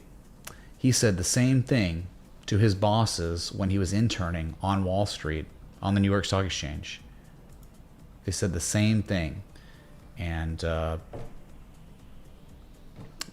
he name dropped me. They invited me up, and now we're like tight bros. I'm tight with my Wall Street peoples now. So, yeah, dude. So it can change your life. It really can. Make money, not lose money, protect yourself from monetary debasement, all that. So, okay, we'll look at Ethereum. That is off its highs, unfortunately. Yikes. It's only up 3.85%, but breaking that supply line still as they tested it, you know, on the 3rd and the 5th. And I tested again early this morning and weren't breaking it until Wall Street woke up. And now you're just up against that high from mid-September. Wonder if you'll break it. Weekly, I think you would. I do think you would break it on the weekly. Something fantastic that's happening on Ethereum's daily, the relative strength index. They have recaptured the bullish control zone. That could be huge. Let's hope it's not a fake out. I don't think it's a fake out based on what the weekly is implying. And you know, I'm just over and over and over going to show you that. It's like a bull pull, bull flag on the weekly. You're already getting a follow-through candle of the bullish engulfing. So this could be it, man. Like, it really could. This could be time to shine. 48, 67, 81, 5K, 6K, 7K. All valid candidates. It's been a long time coming, this asset. Let's just be real. I mean, 1,617 days. Let's just say 1,618 days for the golden mean ratio memes. It's done nothing. Same price. But the way this macro environment is, the technical stuff, that will change.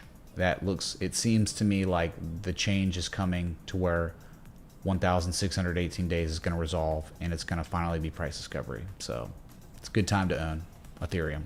Just is. It's technical. It's very technical. Okay, let's see. Music stop? No, it's still going. Oh, y'all want to see this? Holy crap. I didn't even look at this. I should have looked at it. But the Nikki. The freaking Nikki, dude. This is the weekly. Never before seen. $48,600. And on deck, $50,000. Who'd have thought the April lows, that double bottom, what it was going to turn into? You know what it is? Too perfect of a bottom, but, you know, trying to do an M shape. What's the fib extension? I think we've already exceeded it. No, we haven't. Oh my God, look at that. Breaking the 1,414, major 1,414 in the previous high to low.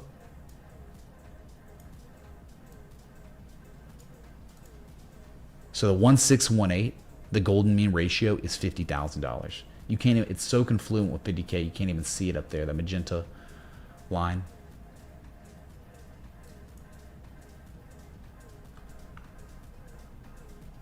Why is it? Oh my God, the stream is freaking ruined.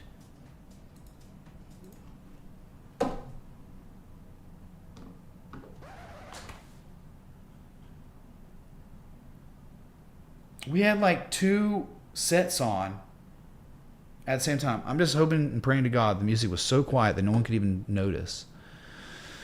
Jesus. I heard something off and I'm like, why is this happening? Yep. That's never happened before, I don't think. You had no clue? Good. I'm very glad. Anyway, look at the daily. They broke that channel. It was crazy. Like nothing. And this is a catalyst. Pro-Japan, pro-nationalist, conservative prime minister getting elected. That is what happened. It's the same thing that happened when Trump won 2016 and 2024. So this is the highest relative strength the Nikkei has seen since July 2024. Send it. Oh, y'all got to see something. I forgot about this. It's kind of scary. I don't know what the implications are. I'm no economist, but right here. Dude, this is the Japanese 40-year yields. Remember we saw all-time highs and it was very scary in May. And now it's like pumping. It's up 4.2 Is that a joint? percent with the Nikkei. So the Nikkei's up 5.6%. This is up 4.2%. Highest level since early September. But it's almost like they've just got reaccumulation going on, and they break this. It's just going to be a test of 3.69%. So bonds. So this just means the Japanese 40-year bonds, treasury bonds, are like collapsing. How are U.S.? U.S. are up 1%, but nothing crazy. Jeez, it's still so elevated, man.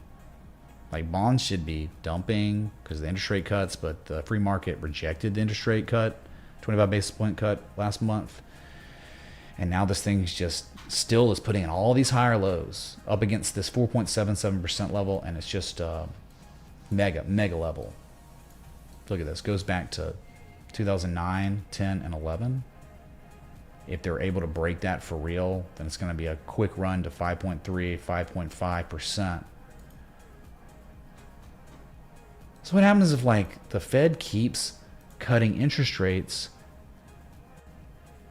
and the yields keep rising? What happens? That's very dysfunctional. It's not what should be happening. U.S. Dollar dominance? Yeah, it's been a minute. Look at it. Why not?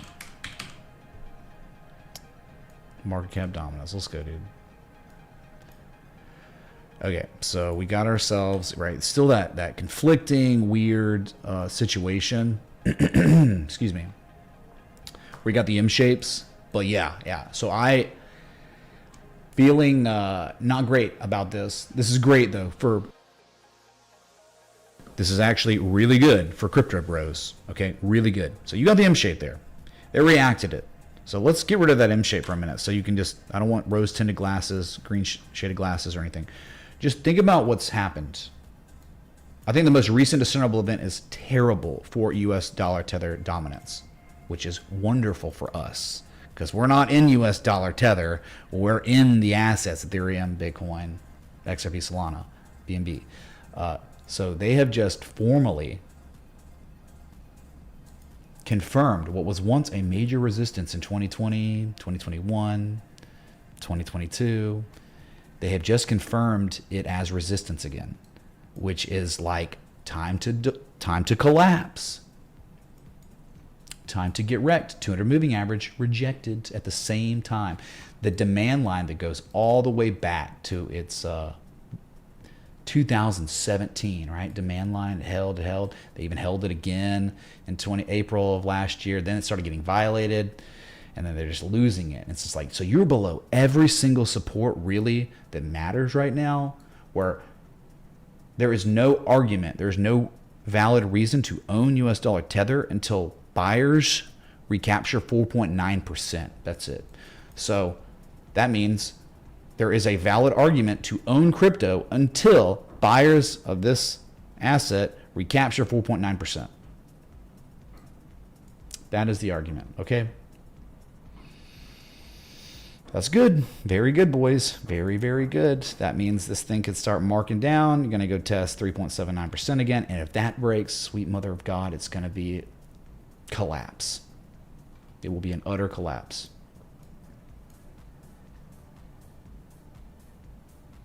You got to love that, man. You really got to love that.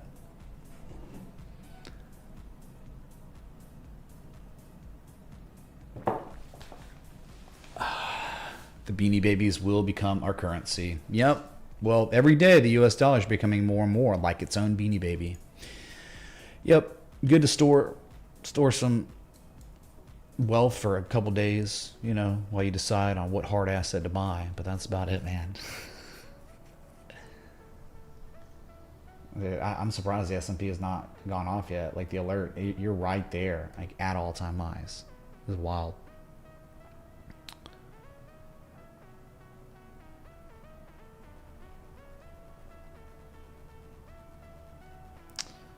Anything else of significance? Nothing too crazy. I mean, we got a lot of assets that are up, but not like insane amounts. People keep talking about PayPal. Yeah, people are like really into PayPal. I think above $72, yeah, you're really good. I mean, clearly, like what's going on is, you know, the bottom got put in October, but it's just, you know, you had a nice, like there was a trade set up and then it rolled over and round tripped. But now they're trying to push it lower. The sellers are, and they're failing. It's probably not your best setup in the world, but I could definitely see the bottom already being in on this one. And if you were trading above $68, $68.59, I mean, your upside's $82, $92, $93. So it would be really nice to get a second test like locally at $60, but that's wishful thinking for now. I don't know. People are really excited about this one. I think like you have a green light above 68, but I don't below it. I'd be careful. Be very careful below 68.59. Just to get that out of the way.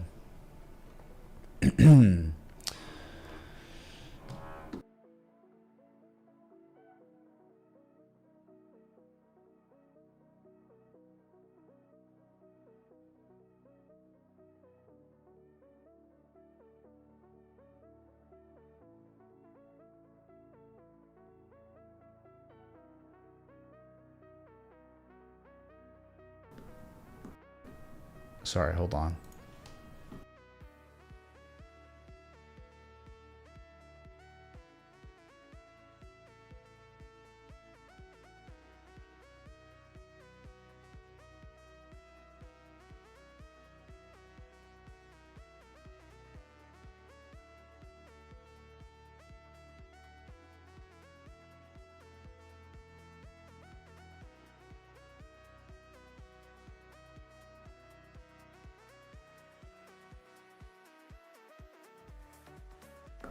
Sorry, I was dealing with some bullcrap over here.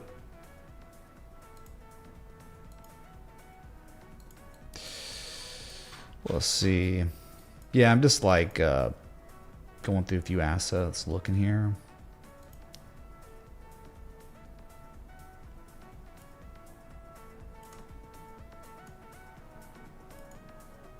Again, we're just waiting for Bitcoin to make all-time highs again, to be real. Because it looks okay, like 125, 461. You're all right.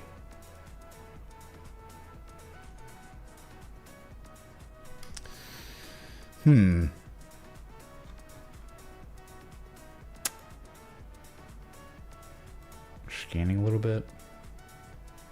So I'm not that guy.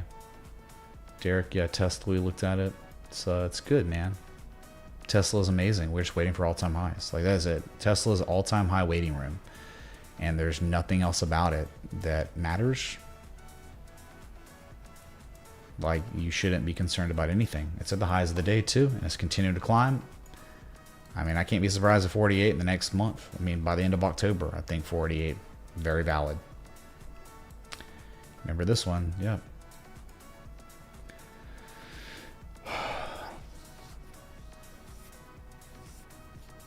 Collect the dividends, will they cancel each other? I'm not sure about that, Mr. Arbitrage, dude. Be in. I don't know. MSTR. MSTR looks okay. They recaptured a key level, but if you're talking about the swing trader thing, the swing trader like ethos, there's not much there. Like incomplete M shape. You know, there's no local structure. It was a lower low, the lowest level since April. But yeah, you're above 333. You're above 330, 341. 333, remember, is the March 2000 old all-time high. My God, you go all the way back. Right here. There it was. The bubble, 1999 bubble. This is what we'll probably be going through. I've been saying that, though, because you got Trump pressuring the Fed to cut interest rates in these type of market conditions. And now Trump is like talking about handing out $2,000 stimulus checks to all Americans in a non-crisis situation. And it's because of the tariff surplus or whatever, but shouldn't all, instead of that $2,000 that goes to every American, shouldn't it just go to pay off our debt? Dollar path. Thanks, Mitch. What's the best Taj? Thanks, dude. Yeah, we can certainly look at that. Yeah, so that's going to create a frenzy. That's a recipe for mania, recipe for blow off top bubbles, which is great for us because we're paying attention to it every day. But then it's like, how long will, when the bubble pops, when the blow off top actually occurs, how long will we be in a bear market? And that's what's garbage. That's what sucks. Whew. Yeah, but that's MicroStrategy. MicroStrategy, hey man, it was the blow off top. This is what happens all the time. So yeah, sideways, but they're still not putting in lower lows than March and April, still higher low. So, but again, you either have the framework for swing trading with the structures and the price action correlation to levels, or you don't have it. This one doesn't have it. That's okay. Doesn't mean it can't go up more. It certainly will go up more, I think, if Bitcoin goes up more. But remember, we've talked about this. Like last cycle, Bitcoin 46,600 when MicroStrategy topped out. Blow off top, just like we got late last year. And then Bitcoin hit 65K, substantially lower. And then look, the big drawdown, and then the rally, and then all-time highs on Bitcoin, 69K. Same price you were at 65K. But 46K, you see what I'm saying? Like, you got to be really careful about MicroStrategy because of last cycle told the tale. So, kind of seems similar now. It is kind of similar now, right? I mean, July 15th, Bitcoin hit an all-time high. And this was substantially lower than what we saw last year. Bitcoin's hitting an all-time high today and yesterday, whatever. Substantially lower than July 18th and lower than November 2024. You see what I'm saying? It is playing out very similarly to last cycle. So it's like, man, but yeah, the yield on it, then buy some BitX if you want, you know, like if. All right, AMD has pulled back about 25-26% up still. NNE's crazy. ACHR, QBTS, Plug, man, I'd love to see the names that we've been looking at for a while go one nuts. Yeah, lunch stream. It is a lunch stream, dude.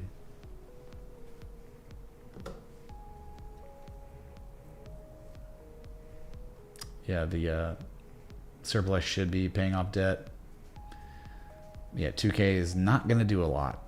It's going to do a lot of damage. Like, yeah, people going to buy the new iPhone. I mean, it is like a little bitty sugar rush for someone who has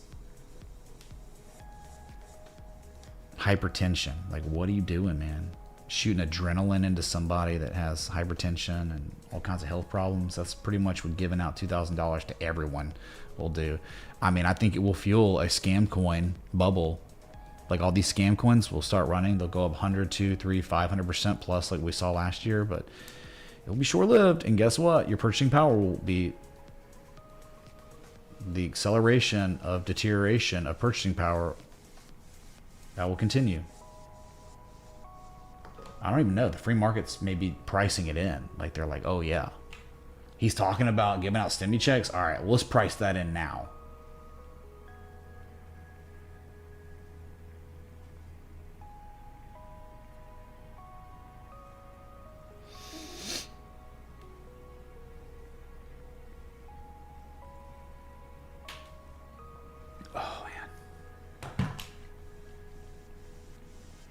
Critical metals. No, do we have another request? Again, Bitcoin's starting to rally again, so we're nearing an all-time high. A couple 100 points off. Not bad.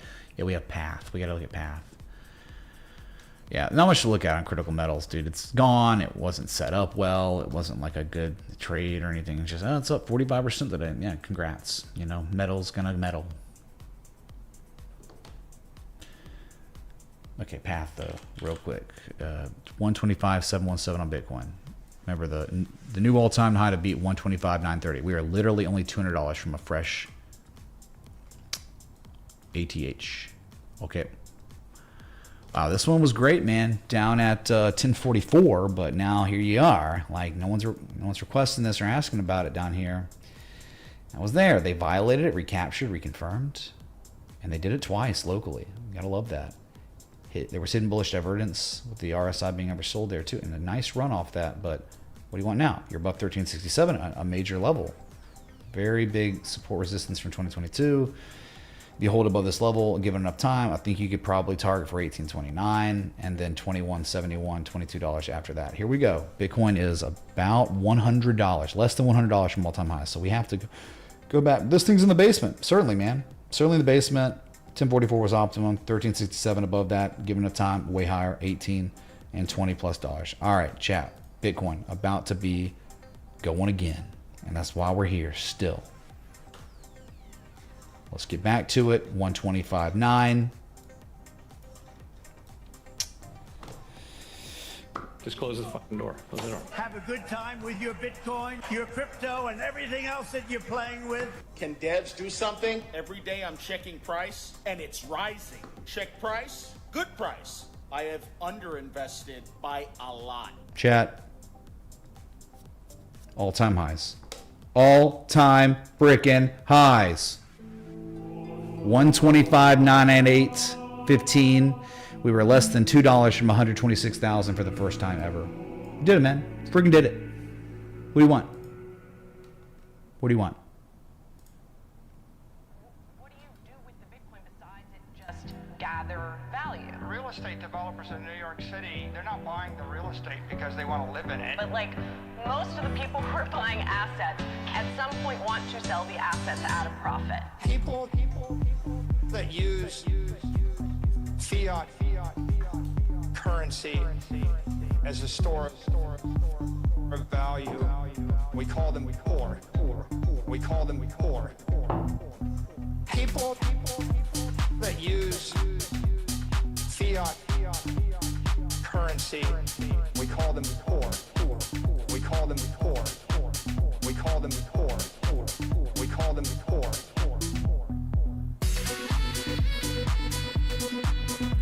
There's a name for them.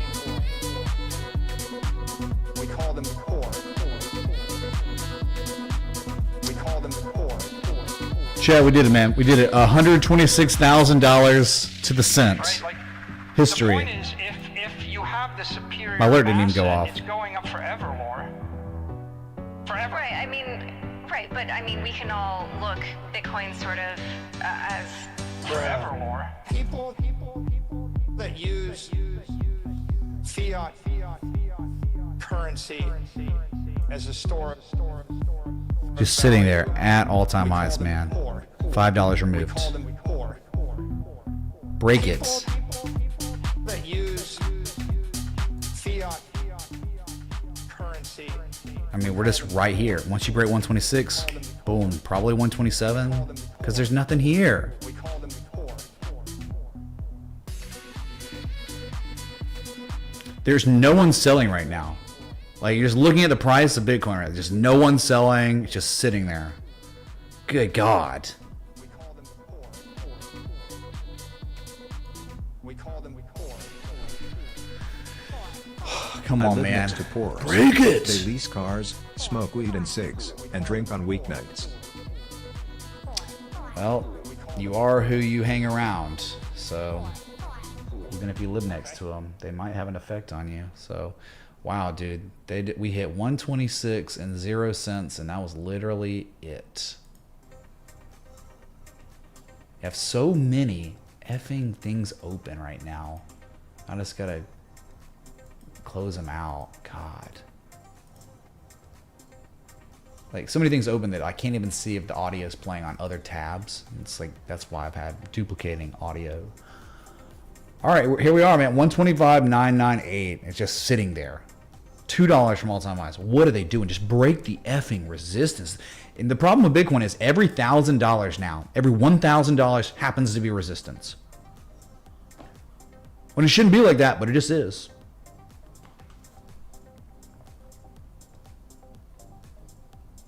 Look at us. Look at it.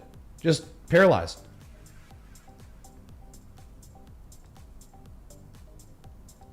Hello? Someone just market buy and break it, dude. You could do it if you wanted. You ever seen Bitcoin? The market's open, Wall Street's open, everything's going, and it's just sitting right here. It's like the market closed, but it's at all-time highs. Yeah, we hit it on Binance. We hit it here. We hit it on Coinbase. But it's just wild that it's just... Once this breaks, though, it's going to be way different price action. I'm just saying. There it is. 126, chat. We did it. We did it.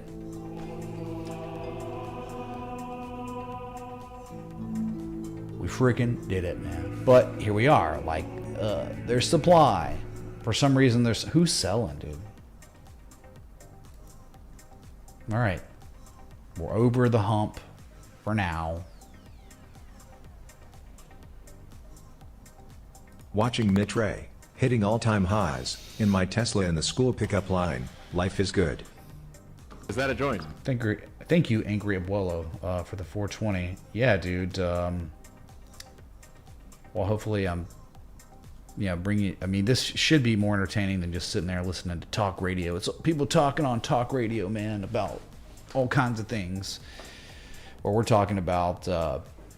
at least we're keeping up with inflation with these moves, right? Keeping up with or outrunning it or whatever is happening. We are in the fourth turning. You can tell by what's happening with gold and silver. Gold being up, what, over 50% year to date. It's the largest market cap asset in the entire world. All right, 126.45, 54 right there. 126.60 is the new record.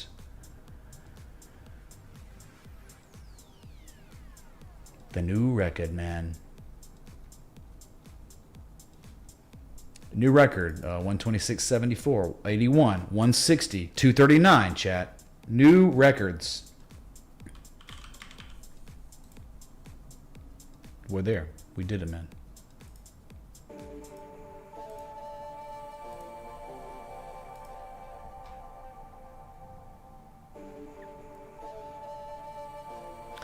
So Bitcoin at all-time highs. BNB had recently hit all-time highs.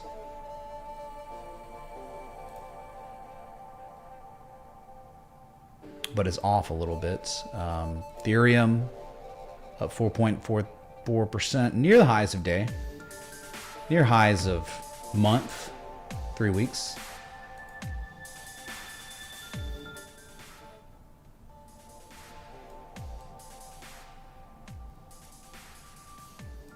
Jeez. Yeah, so really like to see this one revving up because this is the one with the, I think, the upside, the max upside, where it's like, hey, yeah, Bitcoin, okay, what happens if it goes to 250K? Oh, it doubles? Wow. You know, I think like Ethereum has a lot more of a multiplier potential than Bitcoin. And I love the technicals on Ethereum based on that structure breakout and then the successful back test and the bullish engulfing candle recapturing key levels. And now we're breaking a supply line of a more local structure. It's like, it's so many good things about Ethereum. All right, there's Bitcoin, 126, $296 is the new all-time high. We got all-time highs constantly now. As you pulled back for a couple, what, hour and a half maybe, and now we're just doing it again. And again, Bitcoin's above my head, so we're looking at it. We're looking at Ethereum at the same time. Dogecoin up almost 7%. The U.S. futures are virtually at all-time highs right now as I'm speaking to you. The Nikkei, as I'm speaking to you, virtually all-time highs, up 5.66%, $48,715. Gold, just a couple dollars off all-time highs. Fresh all-time high today. It's up 1.85%. An asset that is how much now? 26.24. Now it's $26.75 trillion. It's up 1.83%. That is freaking nuts. And currently, so if you don't know, this weekend Bitcoin flipped Amazon and market cap, and now it's really starting to separate a little bit more. And look, Bitcoin, like, you know, attempting to catch up to silver, as silver had flipped Bitcoin, and Bitcoin had been over silver's market cap for a very long time until recently. So you got to wonder if Bitcoin goes in price discovery, if it will catch up or outrun silver. And then the next in the chopping block, if we could recapture, you know, market cap above silver than Google, Apple, Microsoft. Google would be probably the only obtainable one to beat. Could you imagine Bitcoin over $3 trillion and exceeding the market cap of Google? It's inevitable. It is definitely inevitable. You'll see.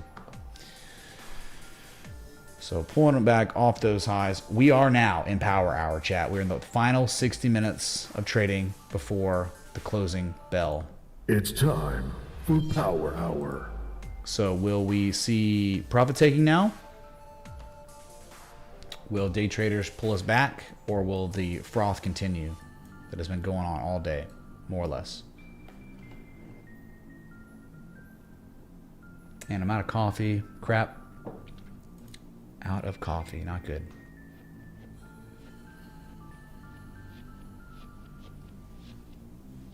MicroStrategy at lows a day. Ugh. Gross, man.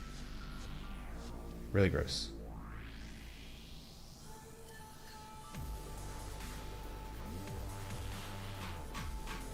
Okay, 126.2. We're back, revving up, nearing an all-time high again. We got Ethereum on the big screen, Bitcoin above my head.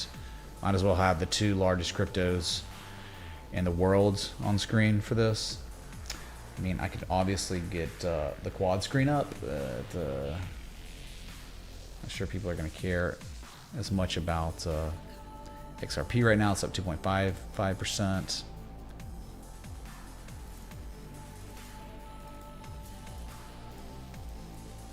If you want to see all the four majors, excluding Bitcoin, I can just show you right here.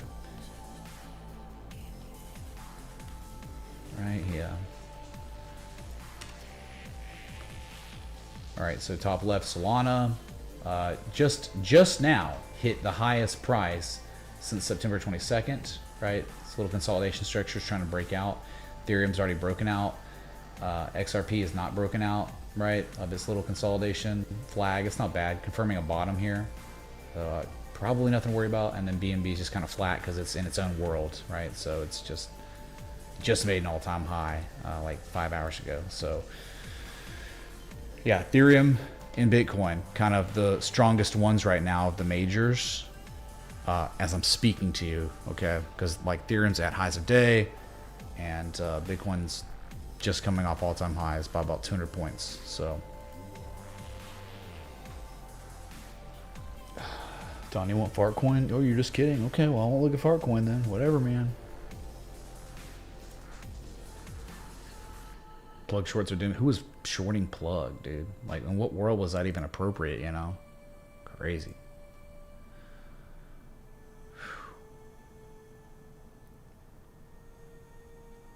All right, so we lost 126. Whatever. Not a big deal. But, yeah, just here live for the price action. What's up, High Desert Garden? Dang, dude. Feels like it's been like years and years since I've seen you in here. Wow, dude. I hope you're doing well, man. We're doing the same thing. Just making money, keeping up with inflation, outrunning it, and waiting on Ethereum to give us a God candle, a price discovery candle that will break through 5K like a hot knife through butter. Final boss, 48.67. 5K gonna be there, and it's gonna get smashed. 6K, based on the weekly. Yeah, Sam T, those people just be ignorant, very ignorant, because they don't even understand what it is. Like, how could someone be like TA is fake when it's a risk management tool at best? See, the only people that would say it's fake are the ones that have a conflated definition. Like, they don't they've seen people try to push technical analysis, and if you go to like X, like there's many people that have like the verbiage of, oh, it's definitely gonna happen. It's like, so we don't even act like we know where an asset's going when we take a long after we can start a trading plan. We just know the levels, and we know we have an argument to own an asset above a certain level.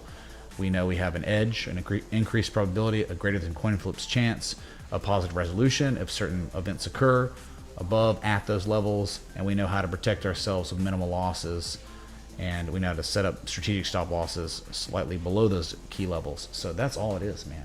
It is risk management tool. That's all. So I don't think people that would say that understand like what we're doing here.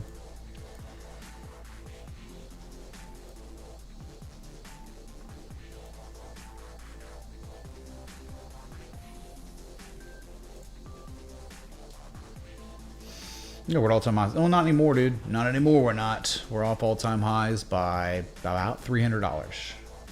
And Ethereum's up there, but kind of stalling a little bit, too.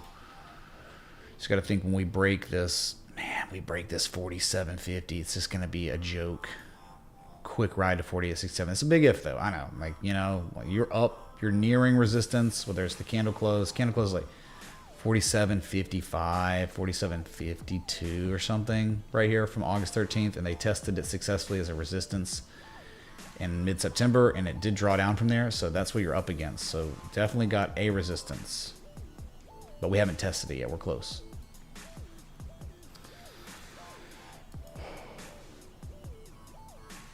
Futures hit 120. Oh, let's look at Bitcoin futures. Yeah, holy crap, hit 127. What a spread, man. Sorry, mine's delayed, so wow, look at that, dude. Incredible. Gotta love it, man. Look at this, like 1, 2, 3, 4, 5, 6 days in a row. That is spectacular. Non-stop winning.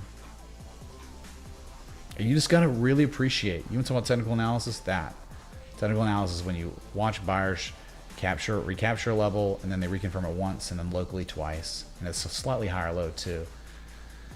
That's the dream right there, and that's why I tweeted about it the day it happened, pinged you in the Citadel Patreon. You were pinged, you were informed as soon as those events were occurring, and the 110s on spot, you knew, like, oh, confirmation low locally. That's what you want always.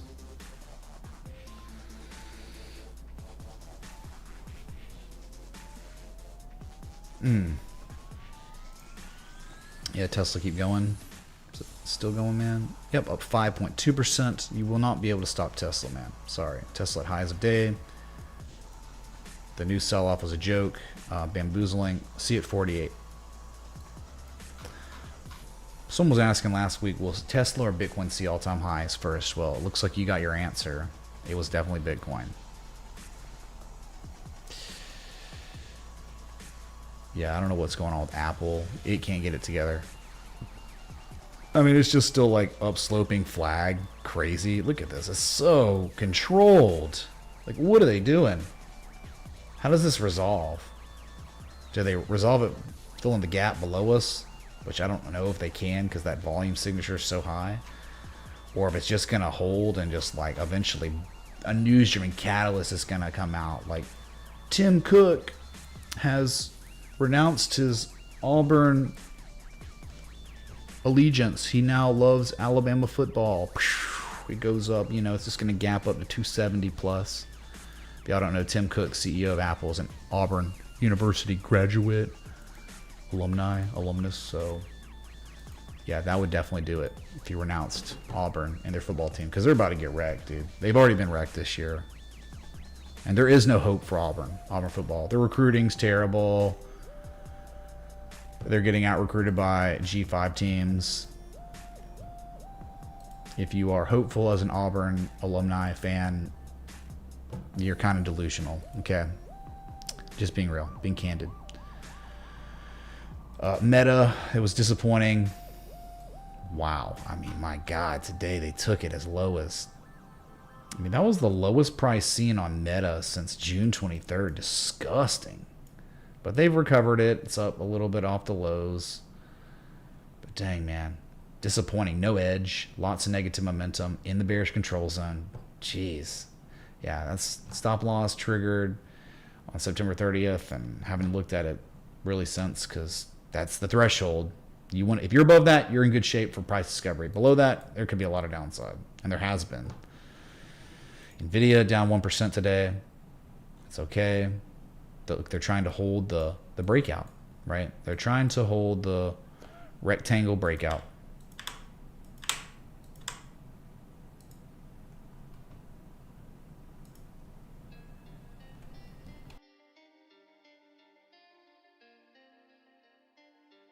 Will that hold though? Do we have the juice?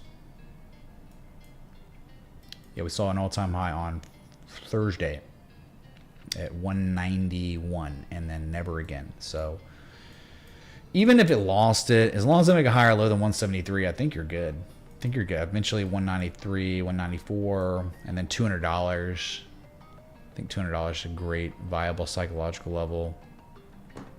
Yeah, this one's just a market driver, dude. And what about Microsoft? Up 2.43%. Let's go, dude. Yep. The market driver, this second largest market cap stock in the world, is mooning today. And it's propping up the index funds. This one's part of the Dow Jones Industrial Average. This one an Apple, the Mag 7s. So, wow, going for the highest daily candle close since August 4th. And you know what? It will be the third highest daily candle close ever on Microsoft. Let's freaking go. It started looking okay again, right? Yeah, so this is the one, man. This will probably go back to 543 and maybe all-time highs. Beautiful.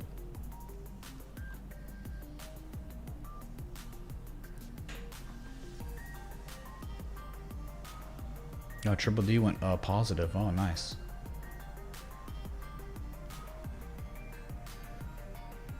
Mara's up 8% today. Jeez. Wow, man. Very nice. That's incredible. My God. You know, I haven't been here. Look at that. The same type of price action we were getting, that key level was recaptured, reconfirmed. And after the successful back test a couple times, look what they've done. They've taken it to the next resistance and they're trying to break it. If you ever break $21 on Mara, insane upside. It's like history shows typically 31.36, but maybe 27.40 swing high, but probably $30 plus. Anonymous tipped $25. Dollar SMCI targets, please. What's up, Anon? Supermicro computer. Yeah, that thing got wrecked, but it's now recovering. And my God, with what's going on with AMD and NVIDIA, it's probably going to be all right. It's up 5% today. Yeah, all this accumulation, man. More and more than before. Yep, that 39.72. These two lows are higher than this low. Held the 200 moving average. I mean, really, in time, $63 again. Yeah, $63. That was the target initially. Up here in July. Mitch, BTC and Tesla, we made it. Thoughts on the markets? Seems like we are so inflated. Can't lie, I'm a bit skeptical. Is that a joint? Finding Nick, thanks for the 420, dudes. We did make it. We made it years ago, but we're making it more. You can always make more. Thoughts on the market inflated? Dude, I think it's the market just repricing for monetary debasement. Interest rates being cut while we're at all-time highs, and then language of stimulus checks, $2,000 tariff stimulus checks, whatever, just being given out to all Americans. That is just printing money and throwing it into the hands of directly into the free market. That will, just like we saw in 2020 with the $1,200 stimulus checks. Like, that type of printing will directly correlate to is directly correlating to what we're seeing now. The melt up, the mania, crypto breakout, gold, metals breakout, equities breakout, everything breakout. So are we cooked, or we're just watching? Remember, SMCI, it just says SMCI, but you know, it's paired against the US dollar. So they're printing more of the US dollar, then okay, more of that, okay, it's worth less. So SMCI should just naturally rally. Everything should naturally rally. Bitcoin paired against US dollar, NVIDIA paired against US dollar, Apple against US dollar, Tesla, US dollar. Yep. So is it frothy? Yes, certainly frothy. Scary frothy. It's scary, but then it's like, wait a second. We just talked about everything. So love Ethereum and the its RSI is in the bullish control zone now. I love this. So good.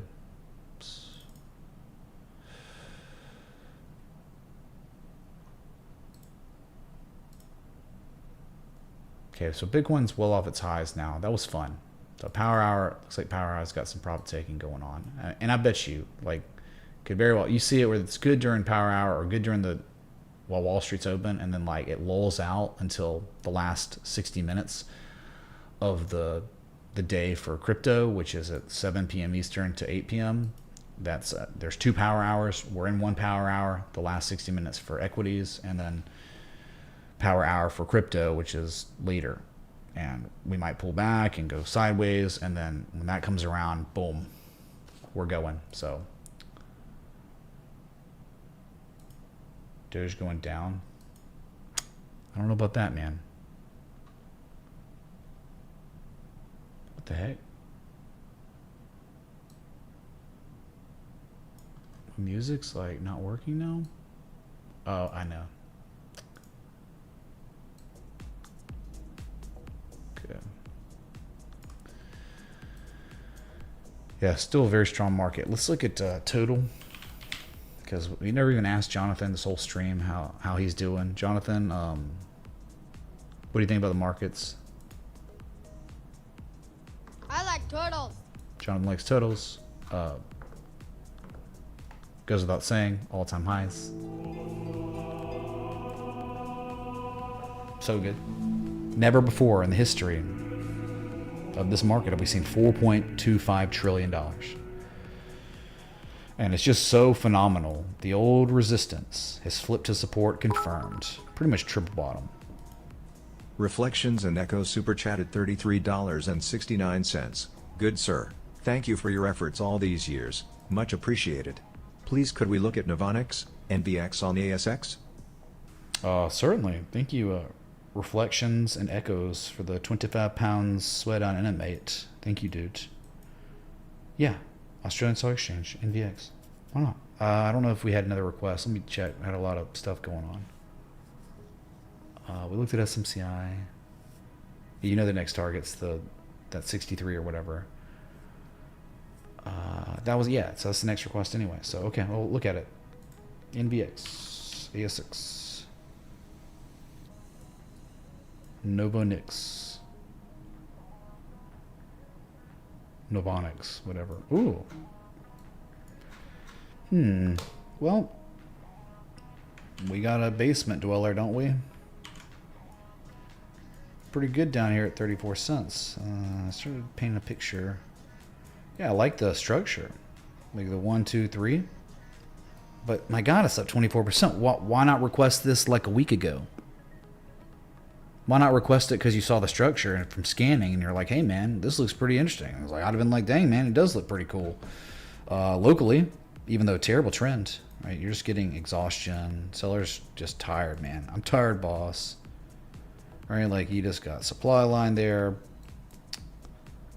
Yeah, you had this, but like if you're requesting an asset that is up currently on the day 24, 10, 15, 50%, that is, I really appreciate the contributions always, but the best way to utilize the requests are you've invested in yourself completely, you've identified structures in something that is actionable, tradable right now. Those are like, that's how you really utilize them. So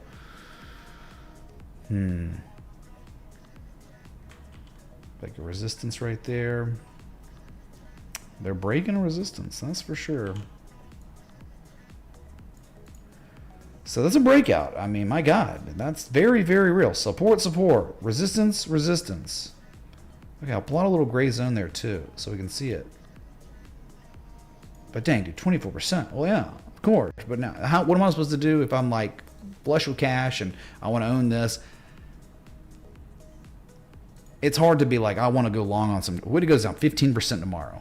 Oh my God, I'm straight out the gate down 15% in a day, and it's all good. You know, like, yeah, the better time would have probably been like seeing it from September 10th through the 3rd of October. These two lows it was very similar to Rumble on the weekly. Rumble had that same thing where it had 3 valleys, and the third valley had 1 and 2. That local formal confirmation, great, but. I mean, dude, it's breaking 56 cents. There could be a lot of upside. I mean, minimum target's going to be like 75.5 cents if it's actually going to break. Look, straight up and down and up and down. It's straight up, straight down and up and down and up and down. I mean, that is it. So good chance, based on history, that if it is a real breakout, you still have another 27% upside.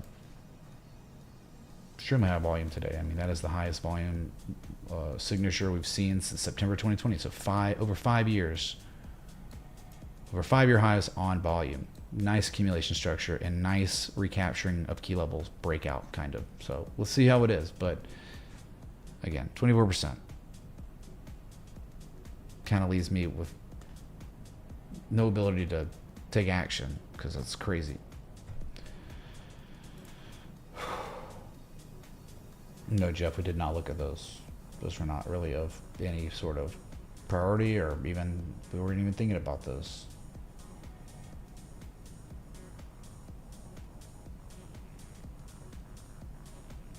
Nice one, Bear Text, man.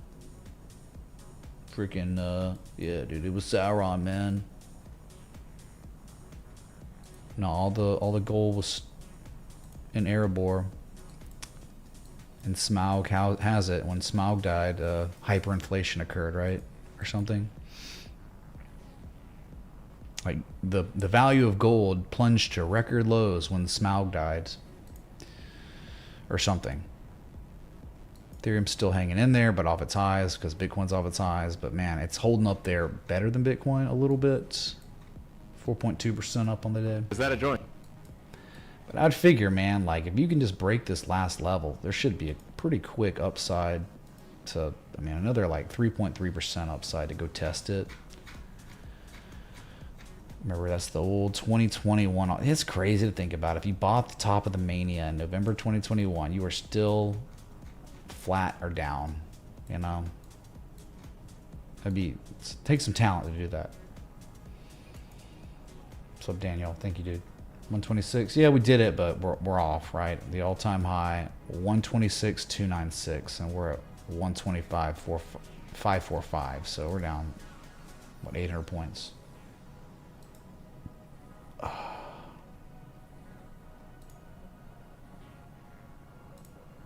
new thumbnail. We got it, man. God, I look so dumb.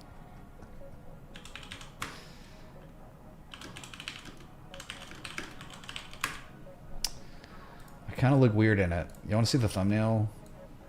Look at this thumbnail. Should I use this or get him to change it, chat? Wow, dude, crazy.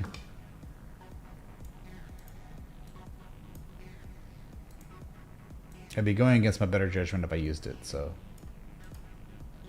change it, use it, ha. We're Super Saiyan, dude. I mean, this market has gone complete Super Saiyan. Super Saiyan God. But yeah, everything's kind of cooling off. I mean, you know, like, what can you do? We've been analyzing, we've been looking at these markets. I've been live for over 2 hours. 2 hours and 14 minutes uptime. Hit the like button, that bell, that sub if you're enjoying this extended coverage for this record-setting day. An Indian guy would love that thumbnail. Sir! Excuse me, sir.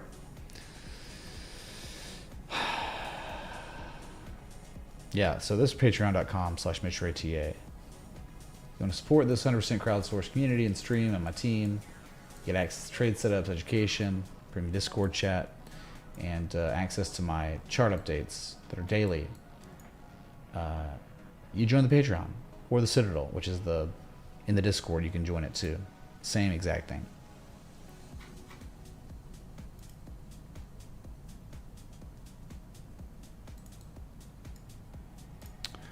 Yeah, man, not much to do when we've looked at like everything, and Bitcoin's off its highs and by hundreds of points, and we're kind of waiting for it to come back again. But that's how they do it, man. It's like all-time high pullback, all-time high pullback, all-time high pullback. It's never like all-time high, sweet mother of God, we're freaking going, and we're not stopping. Thousands of points. Nope, never. Brutus super chatted $50. Needs green eyes.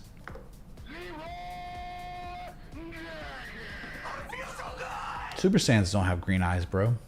I have blue eyes as well. So what's up with the green eyes, Brutus? Tell me. Let me know. Ronald Grump, I'm actually, I told my trainer to kick rocks today because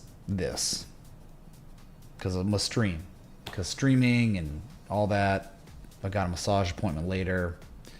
So I'm actually procrastinating putting it on. Anonymous tipped $25. Riv, folded hands emoji. We shall look at Rivian. Absolutely. Thank you, Anonymous.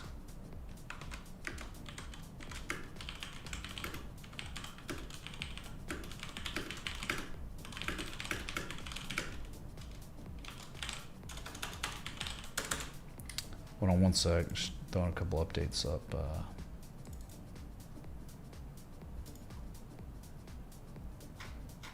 Man, look at this 4 hour right here. This is like really big deal. So it's like been obviously a range of sorts, right? And yesterday, like they couldn't break it, and then we put in the highest minor higher low ever, and now we're trying to break it. So it's like, will this be a sustained, real breakout?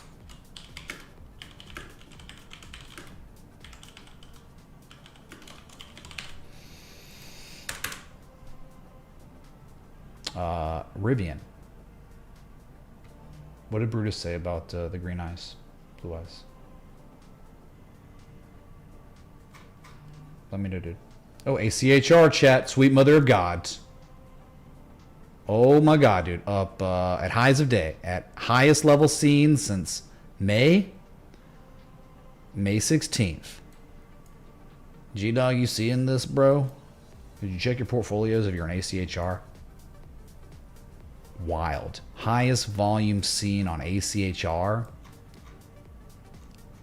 in history today. This is the highest volume candle we've ever seen. Even down here. Wow. It's good to own some, man. It really is. Okay, so if we hear another beep on this or see another alert, that means it's going to be the highest price since February 2021, which everything bubble was popping then. Holy crap. And it's up over 19% now. This thing is running right now on record volume. Wow. Let me see here. Bow to your sensei. Bow to your sensei. We'll come right back to it. Ethereum looks really good right now of the four. Say a prayer for anyone without any savings or investments. Eyes purple crying. That's right, dude. Is that a join? Yeah, I feel bad for... I feel most bad... I have less sympathy for those that are my age, older, even in their early 30s and 50s. Like, I feel least bad for them, least sympathetic, because everyone that is in that age category, not a Zoomer, has been able to live in a world that is not extremely effed up. Like, you were an adult before COVID. That's pretty much the threshold or the cutoff, right? That's why I'm less sympathetic, because like you lived in a time where you could actually work 2 jobs and get ahead. You could grind and hustle normally. No threat of AI, no threat of these H-1B visa things, this garbage destroying our country, the wokeism stuff. You had your chance to do this in an actual pretty good economy compared to post-2020. So if you're a Zoomer, I'm extremely empathetic and sympathetic to you, because you were robbed of so many things. You were robbed of a normal America, robbed of pre-wokeism, this cultural rot going on. You didn't get to live that as an adult. And when I was in the market for my first home, prices were half the... the housing prices were half the cost. And so like I sold my first house, and like if you're a new college grad and you got a career and all that, the price is literally double what I paid it. And I just owned it for years, but it was the money printing. It was in 2020 to 2021, an 18-month period, central banks printed 40% of all the circulating money supply into the system. That changed everything. So Zoomers they had no earning potential. They were like kids. They were in school still, and they were just graduating, and they're still just graduating, and now AI is taking over, H-1Bs and all that. It is an extremely difficult environment now.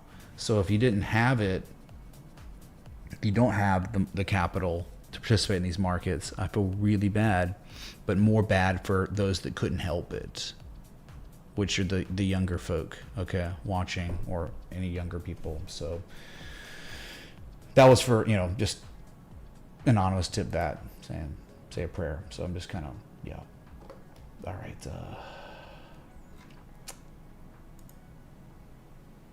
Let's see. Rivian. Yeah, let's go to Rivian.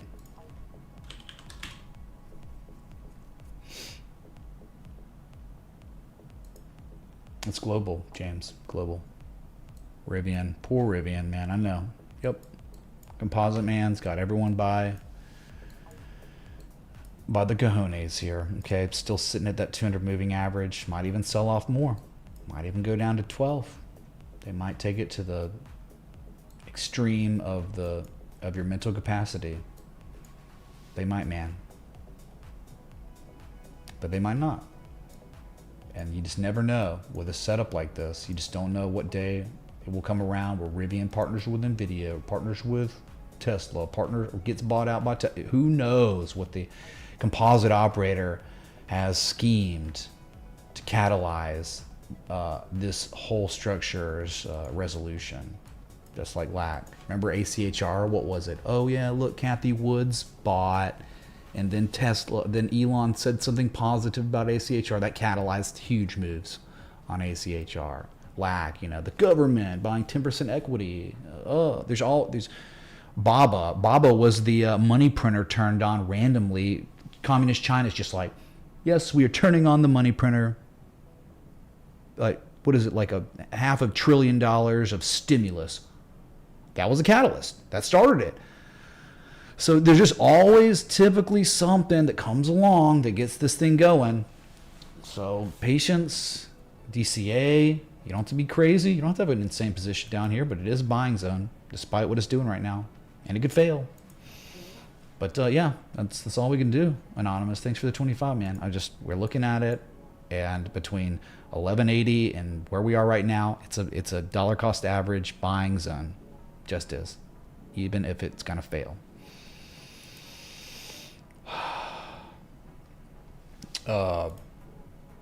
John Lemon thinks, dude, well, been paying my personal trainer thousands of dollars for years now. So if like my shoulders and traps are not looking crazy, I want a refund. Okay, because I've been taking that extremely serious, my health and my body and lifting and all that. So crap, man, I'm out of coffee. This sucks. If BTC 2017 to 2021 ATH trend line must smash, celebratory gesture emoji. What is that? Let me what are you talking about, dude? Let me just go to a random Bitcoin chart with no data on it, or try to find one without it. Let's see. Maybe I'll just go to like Bitfinex or something. Yeah, let me just go to Bitfinex. Now, what are you talking about, bro? Just got this chart with. Let me go to the weekly, maybe. Make it a little easier. Oh, this is the log scale. Oh yeah, look at this log. Let's see how the log scale's doing. Wow, look at that channel. This is the 2022 bottom. Still just going, whatever. Where's it gonna go, man? Who knows? But anyway, I'll just get rid of that first. Let me go to another chart. Don't worry about it. Let's go to scripto.com maybe. 2017. Okay, perfect. We got all we need here. He said a trend line from 2017. I guess you're talking about the cycle top here and here. Is that what you're talking about? In log scale, think about it in log scale. Oh, dude, that means 345,000 to get to overbought. But he's talking about linear scale. So I was like, fine, we'll do linear. All right, fine. 345K. Oh yeah. Look at that. Wow. My God, man. Try to make this like perfect or something. It might be more like this. where you get like, you know, the initial touches and then the upthrust, and then they tested it perfectly to, you know, confirm the cycle top. And look, you got another test. Yeah, that makes more. I think like they're breaking it. If you wanted to be like that guy, it's like, no, dude, no, it is literally the top 1 and 2. You're at it. Like you're literally testing it now. So it's like, which way? You know, that's the problem. They're kind of nuanced, historical supply lines. Like, how are you gonna anchor it? It makes more sense to me doing it on the initial touches and then having more here and here. Like that's what makes more sense to me. But you see that 1, 2, and then 3, and then kind of 4 almost.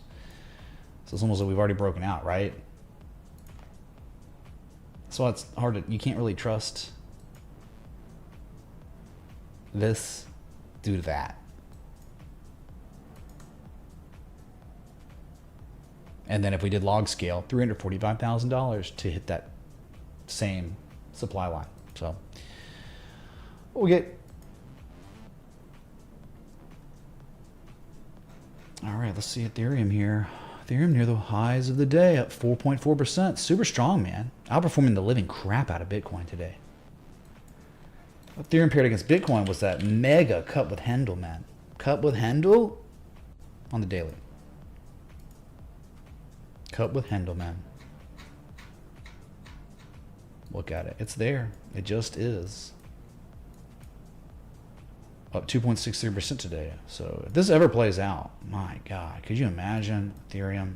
I mean, it makes sense due to Ethereum paired against US dollars weekly. It just does.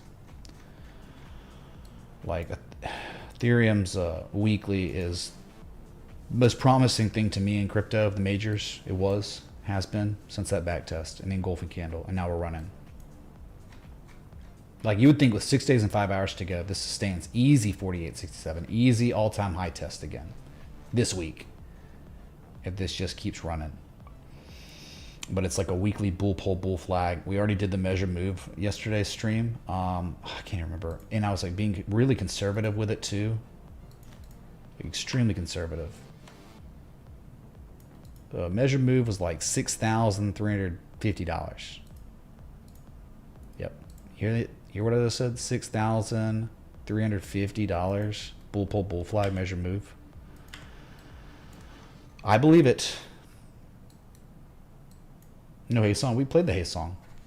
Remember, we play the Hay Song when we're attempting to have that Hay Song playing as Bitcoin eclipses a fresh all-time high. That is how the Hay Song works.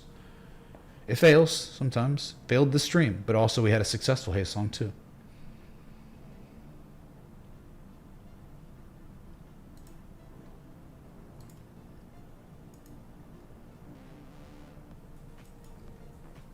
So will Ethereum continue to outperform? Like this is the one, all eyes on this one. I mean, Solana's up 3% today, great. XRP's up 2%. I think Ethereum is overdue, man. Very much overdue. Look at the 4 major cryptos right here. Solana top left, Ethereum top right, XRP bottom left, Binance bottom right. Starting to gear up maybe. Nothing in the world like BNB though in crypto. Nothing.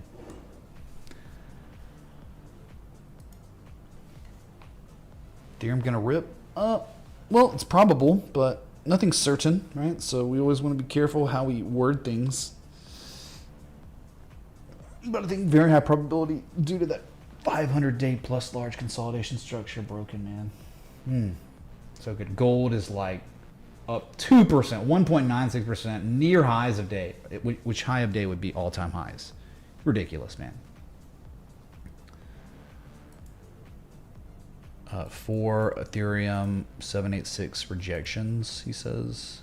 Yeah, you're right up against it, right? From the high point to the low point, 78% retrace. Yep. You're there. You are there.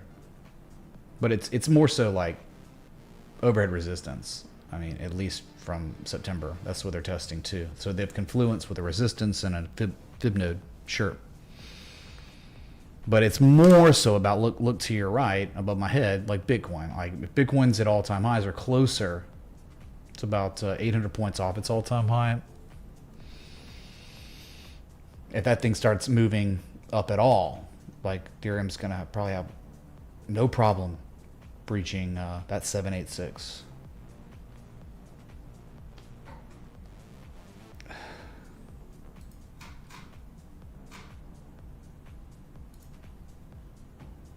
Yeah, it's testing it right now. Yeah, that's right. This is wild, dude. Gen chat's gone nuts. Is Zcash still doing it today? I don't even know. Because it's just been like, that's been the, I guess that's the story of crypto, has been Zcash. No, it's down today. Zcash and Dash, Monero, the privacy coin's been like ruling. You got 19 minutes till your closing bell on Wall Street. If you're enjoying the stream, hit that like button, that bell to sub. Bitcoin's off its fresh all-time high by 900 points now. So the hype is, maybe some day traders are taking some profit here. Rightfully so. What a day. LAC almost made it to $10. Yep, but it is down today. That's okay, man. After everything it's done, come on. LAC needs a breather. Oh, LAC down 5% today. Who cares? Intraday multi-year highs. Yep. 2-year highs. Fresh highs today. It hit a high point of 948. Yeah, but I wouldn't be worried about this one, man. That volume, that catalyst, the government taking equity on it. I mean, any pullback, it's not filling the gap anytime soon. So any pullback you get, it's not going to matter. The only people that should, I mean, like, do you really care if you're down? If you have position, like we have position in like the threes, the low threes, if not 3 or less than 3. It's a heart. Why would I care at all about what happens to LAC now? When I know that gap is so large, it's not filling. So I'm just waiting for 10, 11, 12. Who knows after that? But it was there. It was like one of the best bottoming structures that existed on the entire stock market. And then lo and behold, the composite operator comes in and shows us why. Made a believer out of a lot of people, I think.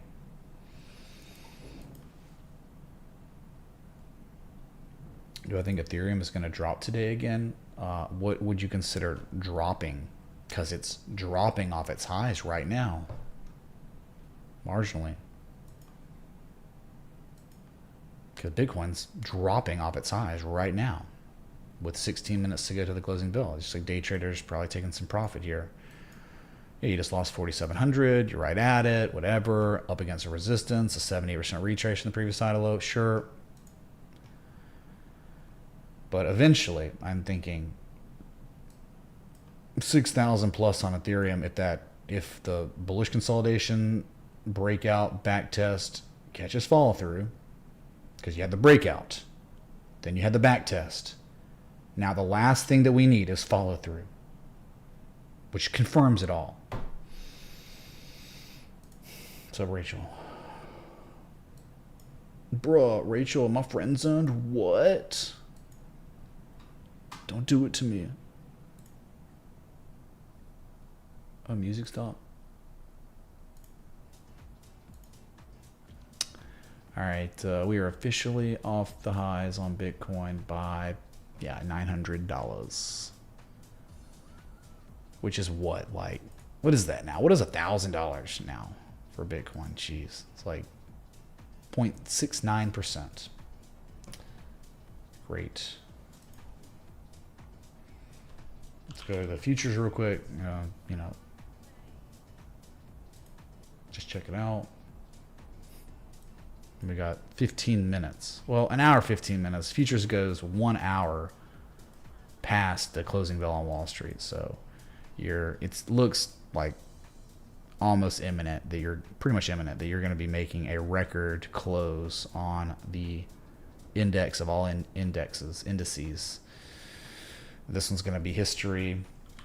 The NASDAQ. Well, you know what? Let's look at spot. Why not? Let's go to the SPY. The spider itself. Yeah, it's going to be an all-time high on the close in less than 15 minutes now. Another one. Dow Jones, industrial average. No record, but they had to go fill that kind of that gap there. Yeah, close, but no cigar. It'll be your second highest daily candle close ever. Meh. And then your NASDAQ, it will be not just an intraday all-time high, but it will also be a record close. And my God, this channel I've had for so long with initial anchoring, maybe if I'm like gonna mess with it, it's like Flocky. that, you know? Thanks, you're the best. What's up, BG, man? Thanks, dude. You want to see Floki coin? It's a joke of a joke of a joke, right? It's like triple jokeage.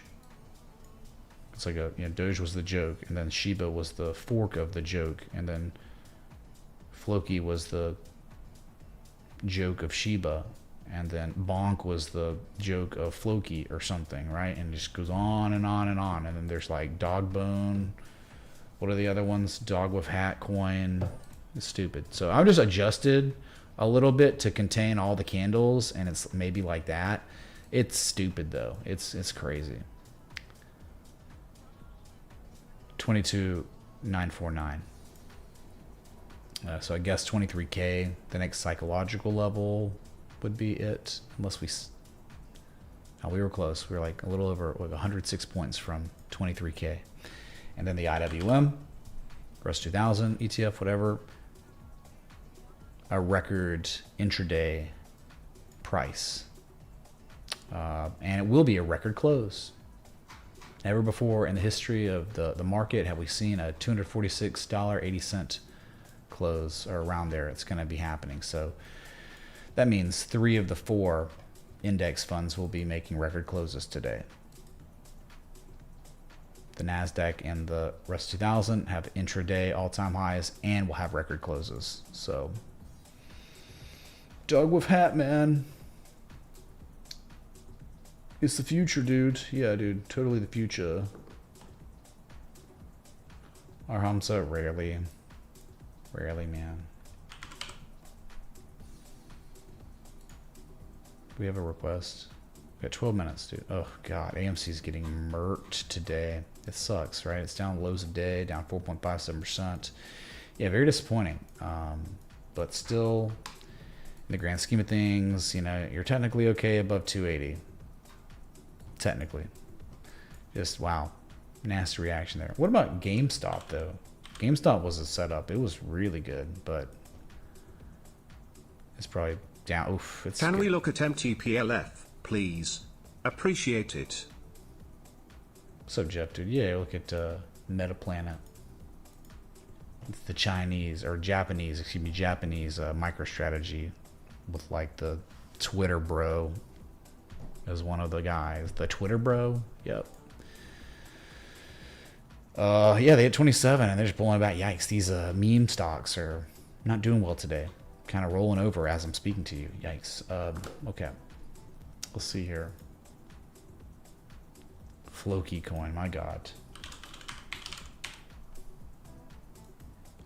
Floki coin. Well, I mean, my God, if you don't... Weekly probably looks really good. Well, it started with an M shape, type 1 reaction. That was it. They never type 2 returned it. So they're up against a big resistance here. 1.1/100th of a penny, I guess, is the big... See that resistance? Those old swing lows. And it was a swing high reversal. So they tested. They can't break it, man. They've been trying to break it, recapture it since August 21st. And it's been failing, including like 2 days ago, yesterday. So if they ever break that, my God, I think you're in good shape for a huge upside. There could be a massive markup on Floki above 1/100th of a penny worthless. Maybe it's about the weekly, because the weekly might look, yeah, see, the weekly looks kind of like 3 rising valleys. Yeah, you had a bullish engulfing candle. That's really nice. But again, you got to break the levels. You got to break the resistance. And then like, it just looks very proportionate. It's not like perfect. This could have gone a little deeper, but someone could make an argument that it's the rule of three. It's that third valley, and now you got the bullish engulfing candle. And if you catch follow through this week, it confirms that bullish engulfing candle. And so there could be huge implications if this plays out. All right, really. You see it though? That's a really nice structure. That's a accumulation structure on the tail end of its development. So all you can do for risk management is just have a stop below the candle body open from last week, which is like 8. Is it 8/1000th of a penny, I guess, or something? Yeah, it's like 8/1000ths of a penny, because it's currently at 1/100th of a penny. Dude, these worthless assets, man. But yeah, that is a crazy looking structure. It is. And again, the upside, 2/100ths of a penny all the way up to like 2.7, 2.93 100ths of a penny. 8/10,000ths, whatever. Like, I don't even know. It's a really sexy structure though. I love that. So you're onto something. I could easily imagine this macro environment, like Floki coin blows up, you know, off this structure.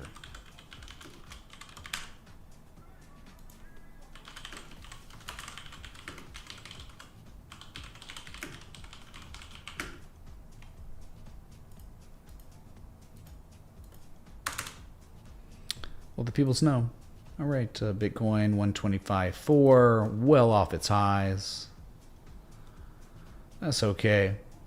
Let's look back at gold. That's up 2%. Oh my God. This is a daily candle. They want 4K before the end of the week by the looks of it. It looks like they might do it tomorrow. Like the next candle, we might get ourselves a $4,000 gold. Let's go back to October 6th of 2024. Where were we? October... Year over year, where are we?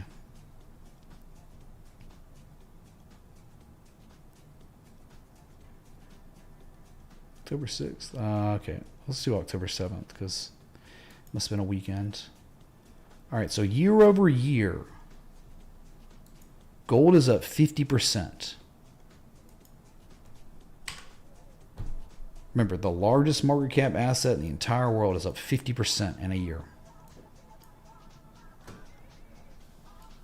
Yeah, something's breaking behind the scenes. It really is. Okay. The fourth turning. All right, so I'm just running out the clock now. I've been live for too long. I've been live 2 hours 43 minutes. If you're enjoying the stream, please hit the like button, the bell, that sub for the extended coverage, man. I'm just trying to keep it together. I need another coffee too. Anonymous tipped $25. Tau/USDT on Mex por favor. Victory hand emoji. Cool face emoji. Sabanon, thanks for 25. Yeah, we'll look at Tau, but we got to look at Metaplanet first. Metaplanet. Down almost 6%. Ugh. Ugh.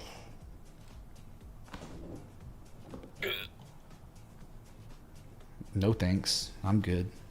Bubble pop, I'm good. It's like MicroStrategy Senior, you know, like blow off top. Okay, well, send it. Like, is there anywhere to strategize? No. If you bought now and it rallied, you went to the casino, you pulled the slot machine lever, and you won. Congratulations. There was no edge. You were flipping coins, maybe even worse, right? There's no real support, really, where it's at, you know? I mean, not really. There's no local consolidation structure.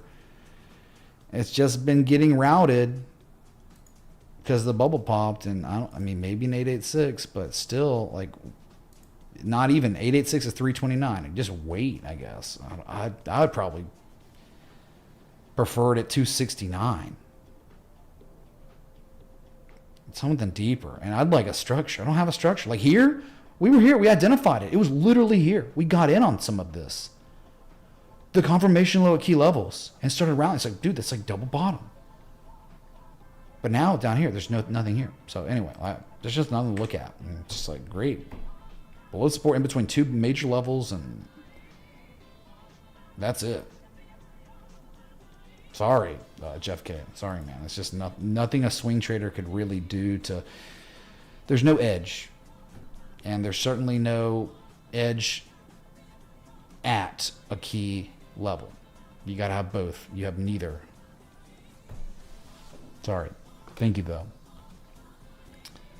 Let's see here. Tau for Anonymous.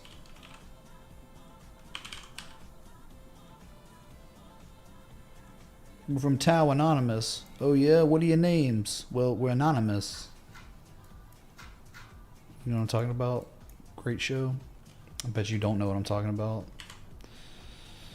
All right, here's your Tau. I don't know. Binance. Do I see a structure that looks great? Not really. Are you... Like, what levels? I think there's an inflection zone, like, right here, maybe. Yeah, 341 to 364, 365, I guess.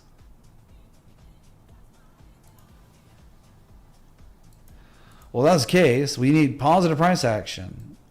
We want to be above that level. We want to be above that level, and we want to back test it and hold it and maybe get another low. You want that. You understand? Like, because if you don't have that, you can't construct a trading plan that is strategic in any way.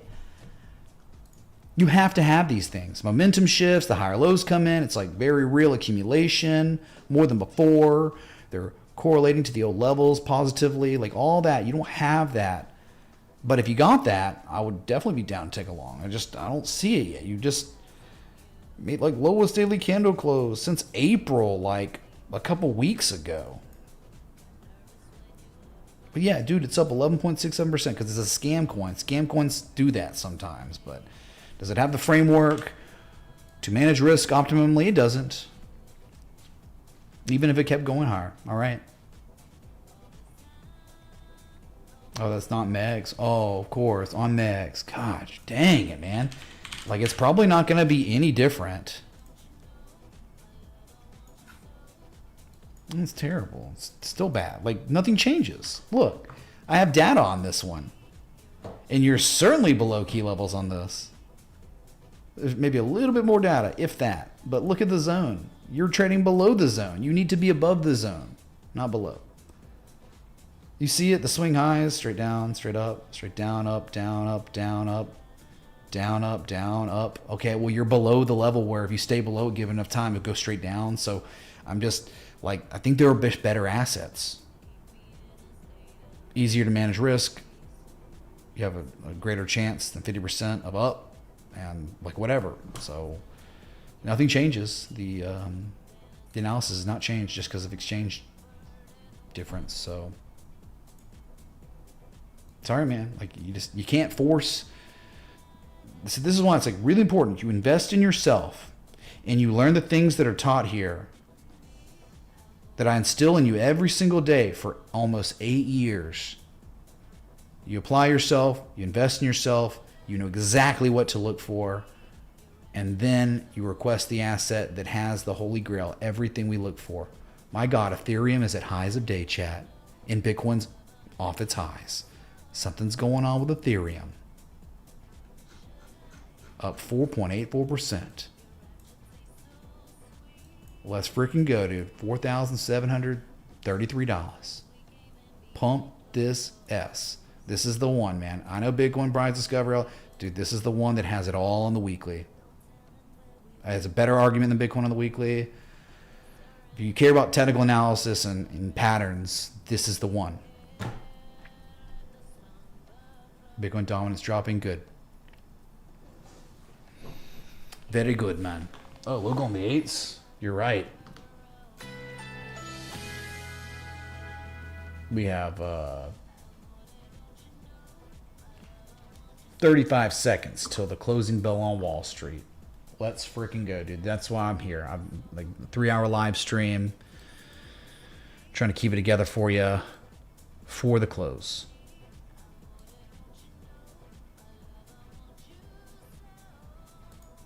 What's up, Golden Captures, man? Thank you, dude. Wow, you've been here 5 years. Feel free to type more in the chat, man, if y'all been here. What's up, Logan? Oh boy. Nope.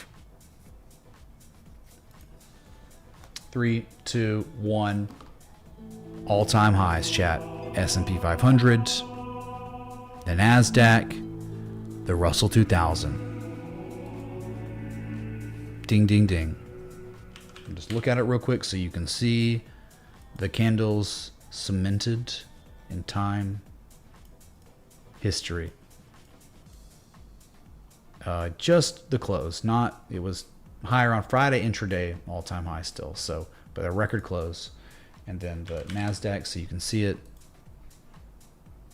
record close, and intraday all-time highs as well. So amazing on the NASDAQ. Big Ben B super chatted $50. Ad B and CRM been tuning in since 2020. Hopefully they are decent. Look slow limb up 100% because of you. Do you play any golf in Miami?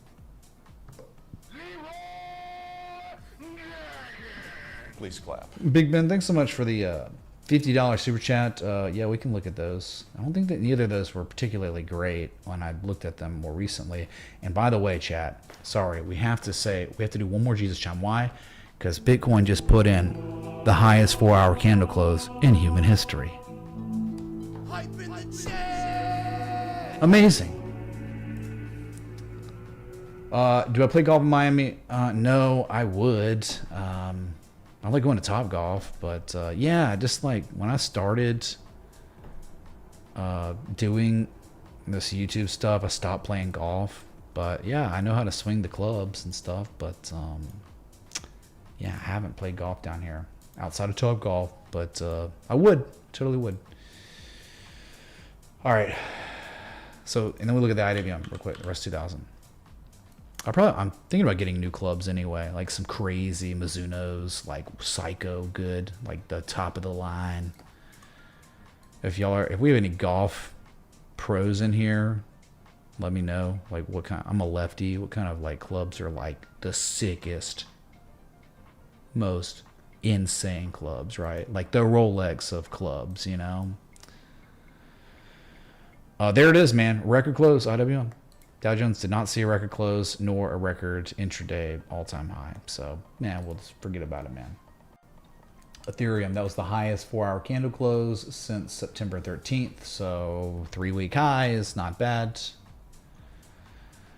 No, I've not seen the Miami Hurricanes play because it's far away from the Brickell area, and I am an Alabama alumni, so I don't really... I rooted for Miami on Saturday because I went to the Bama-Florida State game, and we got wrecked, and it wasn't more so about getting wrecked. It was how I was treated by the fans afterwards. That is typically, if I do an away game as a Bama alumni and my team loses, it is how I'm treated by the collective fan base when I'm leaving the stadium.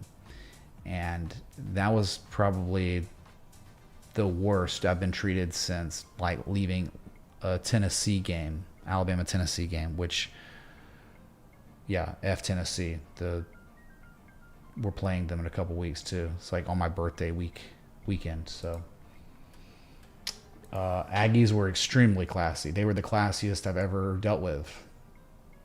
So I love the College Station folks. They're unreal class. But I'd heard about that.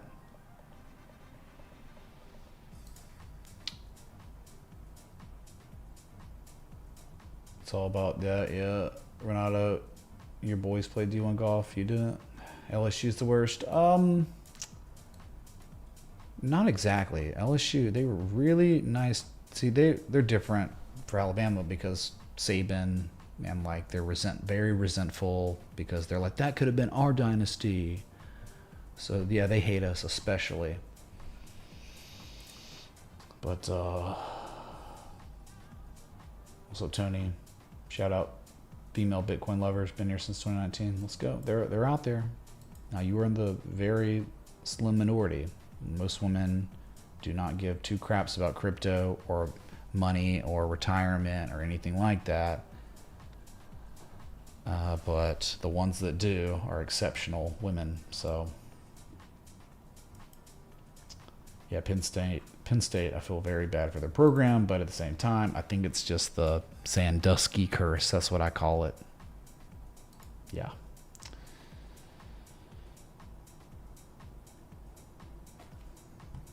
What is this, 4 hour candle? Solana, oh, a little bit of green, man. Ethereum's not, is it done? I mean, 3-week highs? We have a couple of requests. Let me knock out these 2 requests real quick. Adobe, CRM, either like crazy or anything. It's getting more interesting a little bit. We discussed this one pretty in depth. And what I said was the trend kind of sucks. You haven't quite made an 88% retrace, which is where we are looking for bottoming structures. The low to high, you're like making an 80, 83%, 82% retrace. The 886 is confluent with another major support resistance, which I thought like 318 would be a golden area to maybe be long. But they're not letting it. Clearly the buyers are continuing to defend 337, which we have seen a major event occur at that level in May of 2023. And so it's once, and now they're confirming it twice. But not much movement, right? They're defending it, and they're holding it, and they're bullish hammer, and they're just bringing it back down. It's like, where is should be some bids coming in. So the conclusion of the analysis last time was like, if someone wants to, they can construct a trading plan here. You have a support, you have a structure, you got a couple swing lows that are confirming a bottom, and you would just say your argument probably has failed if the price of Adobe falls below 337. That's kind of your cutoff. But the problem is with that, if you get cut off, you get stopped out, it goes down to 313, and that's a more optimum entry area. But it doesn't mean it's going to. This could literally be putting in a bottom. But I don't act like I know. You don't act like you know.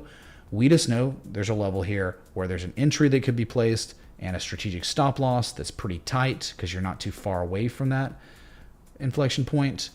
And you know, if it did succeed, there would be really nice upside. I mean, $400 up to 420, up to 444. Those would be like 3 targets. But your trend is pretty trash. You lower highs, lower lows, lower highs, lower lows. You're just making the same lows, which is great. So that's where I'm at on it. It's like there is probably a better entry a little bit lower, but they're not letting it. And you're close enough to a point where you could construct a trading plan, a tight stop, a decent entry around here. And if it's successful, you don't ever get stopped out. There is some pretty decent upside. And that's based on history, right? I mean, maybe, because you got 386 there too. Dang, that might be resistance. And if you're not in a good trend, then you're probably going to be putting in crappy lower highs than previous highs and rolling over late, like sooner rather than later. So, yeah, that's just the way I look at Adobe. It's tougher, man. You know, there are a lot of things that could be better about it, but I'm not taking it away or acting like I know that this is a bottom or not. So, okay, here comes Ethereum, man. Ethereum is already making a fresh 3-week high on this new 4-hour candle. Hype in the chat. Ethereum's the one, man. If you care about crypto, Ethereum's the one. 500 plus day large structure was broken out in September and has been formally regarded as support. And now we had a weekly engulfing candle. That's the signal candle IMO. Signal candle. All right, CRM. Also for Ben. Salesforce. Customer Relationship Manager, a very similar structure to Adobe. How crazy is that, right?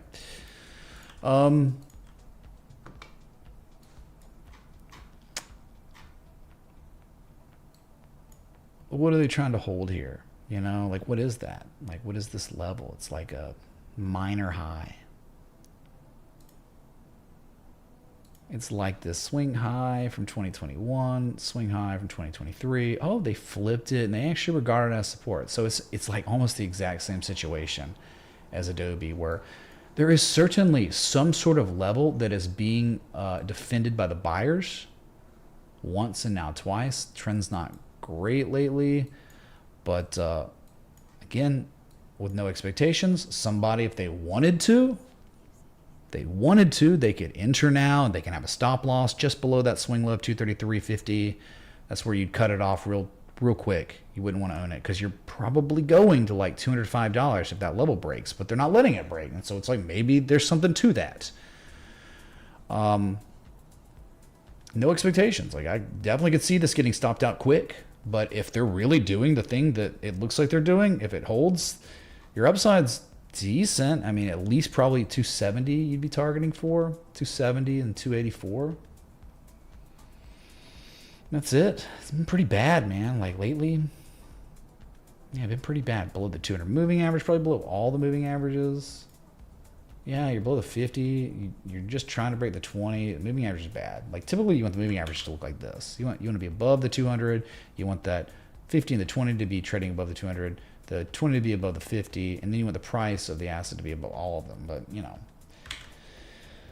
so there's just not very good trends here. But the buyers are doing really putting in a lot of effort, at least since April, to defend it. But think about how bad it is when it's like, remember April? That was like the bottom for everything. Remember like how Microsoft V-shaped and Google eventually caught up Nvidia. Remember how they're like at 1618 fib extensions above their former all-time highs? Like you got to think about performance. Like maybe a broader market recovery would get these things going, but dang, it's just like miserable performance if you're trading at the same price you were trading at in April at the bottom. That's just wow.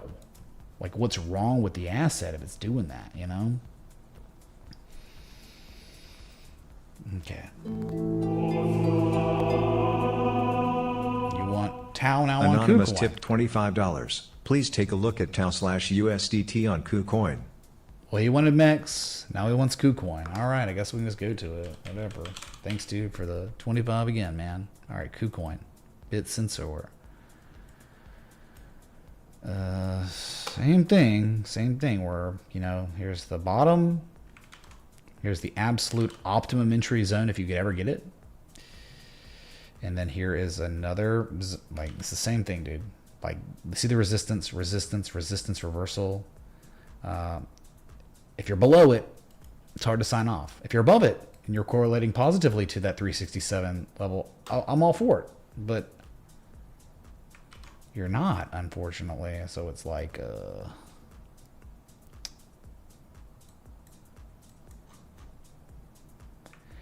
it's like a trading range, but you're not at the bottom of the trading range. Like, you would really wish that it would roll over and see 200 again, because then you would get, you know what you would get. You get a freaking 886 Gartley that is completing at the inflection point. It would be a dream. Tosh K tipped $25. Hey Mitch, could you please take a look at OPTT? Beat up stock, but looks like a meaningful breakout today after having held a key historical support resistance level from history. Oh, Tosh, what's up, dude? Thank you so much. Yeah, we can do that. Thank you. See what I'm saying? It's like an incomplete M shape. It would be great down here. Or it would be great if buyers recaptured 367, and we talked about it, maybe violated again, and then they reconfirmed it and just showing more than before, like continuously. That would be nice too, but you don't have either of those right now. What a legend. What's up, Slow Flow?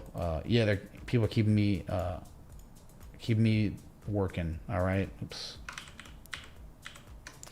Yeah, so you're in this limbo where you're below resistance. You don't really have anything structurally that can be strategized with a stop loss, and it's either you want the white line stuff to happen, or you want it to sell off and hit the supports again. It's like one or the other. To be able to construct a trading plan with a framework taught here. We're not talking about like, hey man, what will happen next? I don't ever act like I know. I'm just talking about, do you want an edge? Do you want to be able to strategically set up an entry and a stop loss and know your upside potential would be great, maximum, optimum? You don't have that right now. You just can't. You can't make it be that way. So for now, it's just like whatever. It could bump, man. It could keep going. It's up 12%. It could keep going, dude. Flip your coins. I'm not looking for coin flips. I'm looking for weighted coins. And this doesn't have that edge, even if it kept going higher. So anyway. Thank you, dude. Sorry I couldn't help, because I think you were looking for something that I just can't give you. Ocean Power Technologies. Beat up stock. Oh, yeah. yeah, they've turned things around lately locally. Lots of higher lows coming in. Man, dude, if we could have just had a, hey, dude, could you look at OPTT back in April? Shoot, what a spring back test, you know? Now, like, the sell-off and higher lows are coming in. Oh, yeah, look, another key level was defended. See, why are y'all requesting these things up 18% when it's like, you could have requested this from August all the way to late, like a whole month of like, oh, yeah, look, someone could strategize around this level because it's there. It just is. I'm not making it up. It just exists, all right? And it's now separating from that. So it's up 18% today. How am I supposed to be able to help? Right? How can I do anything? Like, and be like, okay, your entry should have been as close to 50 cents as possible if you were wanting along this.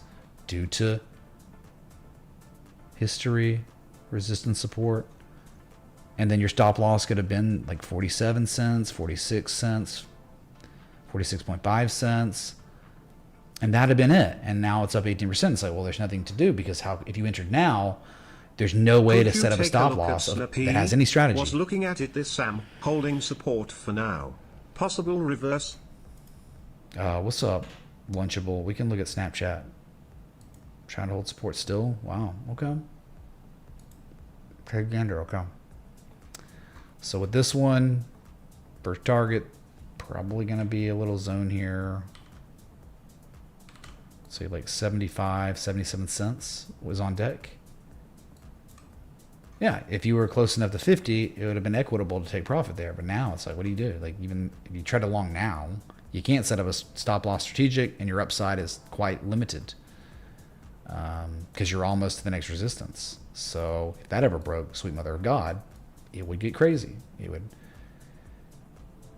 History would probably repeat itself, where you get a big pump to 139, straight down and straight up and down and up, straight down and up.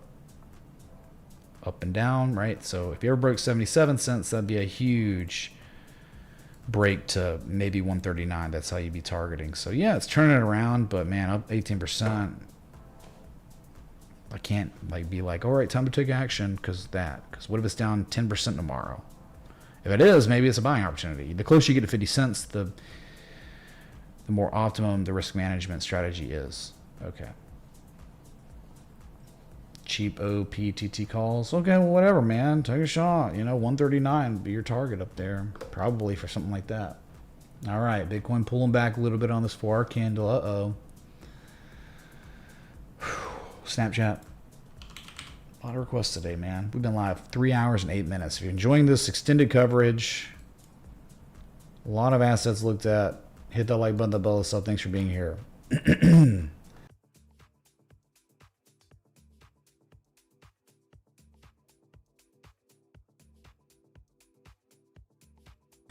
All right, Snapchat. When we looked at the shark pattern, the bullish shark, and yeah, like, dude, if you were above $8, you were able to construct a trading plan that is strategic. See the swing lows? I mean, it's not an opinion, man. It's just real. Like, these are levels historically where unbelievable runs have happened.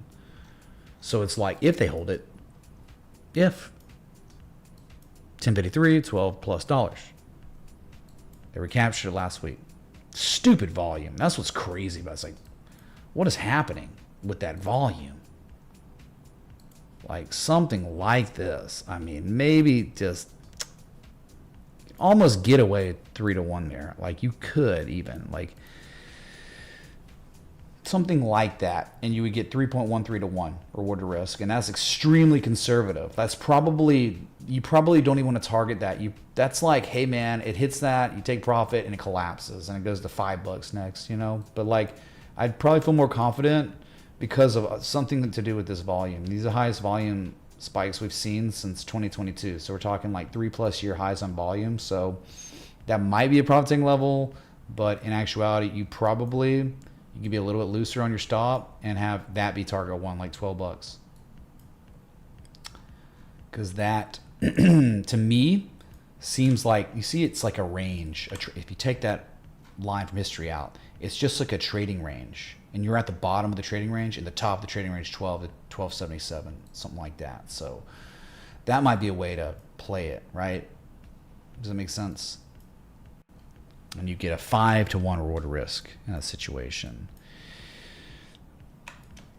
And then like the top of that range, probably a little too, I would probably go for like target 2 being like 17 bucks. Yep. It's a little zone. Yeah, maybe something like that. 1645. Be like 1 and 2 like that. If you wanted to take a shot on Snapchat, you're at the levels that are actionable. You just are.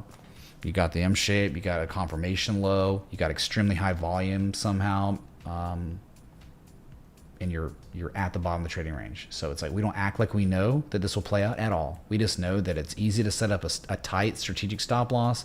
We know entering here gives us maximum upside potential if it succeeds, because you're at the bottom of the trading range. You can run all the way to the top of the trading range. You see what I'm saying? Like, this is how you construct trading plans. Oh, man. Weird volume, but probably good. Probably a good thing.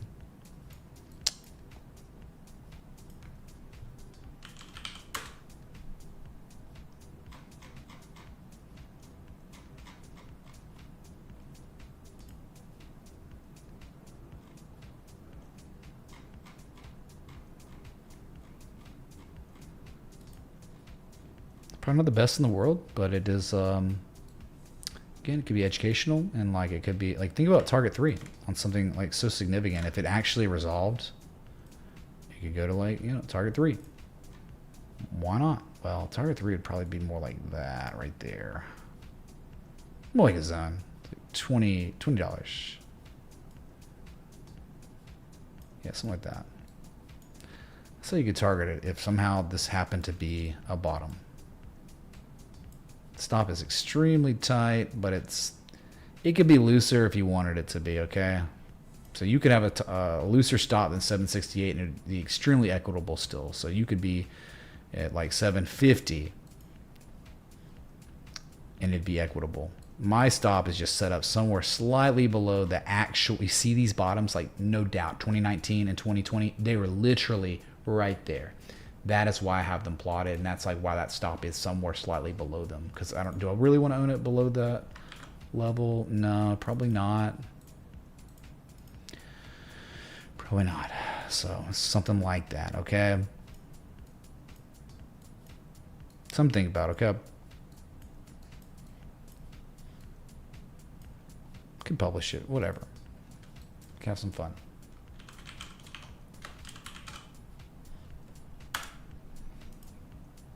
I'm tired, man. I'm super tired. Okay, so it's a trend analysis for sure. It's a trading range. There is a no trend, which is the same thing as a trend. It's uptrends, downtrends, no trends. If you're in a no trend trading range, you're looking to trade the bottom of the range. Okay? Technical indicators. Shoot, man. Harmonic pattern. You got them. And even with that, we don't act like we know if it's going to play out in our favor. We have no expectations.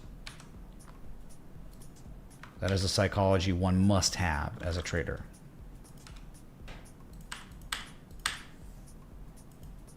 I think it's extremely educational, though.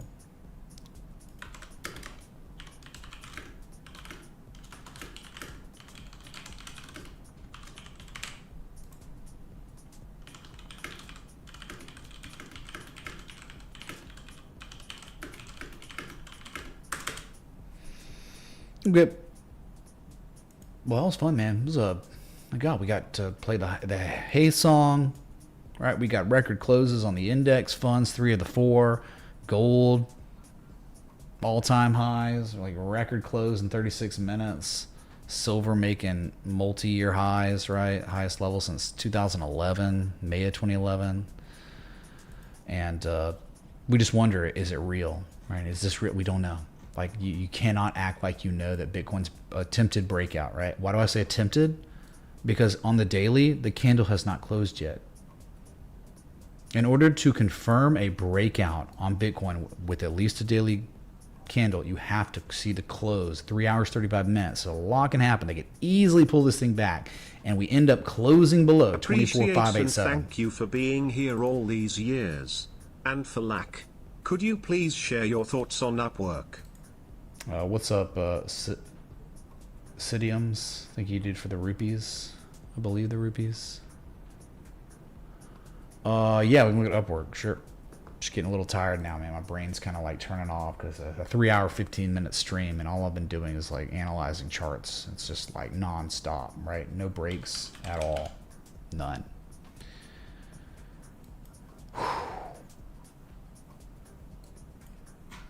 Thankfully, it's not. Oh, it looks like Ethereum almost. My God, a little bit, kind of.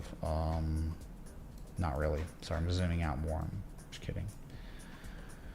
Clearly, they reversed a trend. Yeah, it's like a big old M shape completing. Like the whole chart in itself is an M shape. It's like a 95%, 88% retrace. The trend has reversed, right? I mean, it's good. Dude. I like how the fact that it's trading above this swing low from 2018. Look, that's a big level. Swing low, swing high, swing high, swing low, swing high, swing high.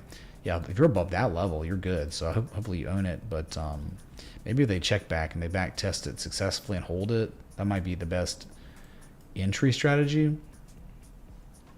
But yeah, you have broken out. That is a big deal. To be above 1578 is massive because given enough time above 1578, if it's real and not a fake out like we've seen in the past year, 2338 is your target up to 25. That's your next big resistance. So good to see it.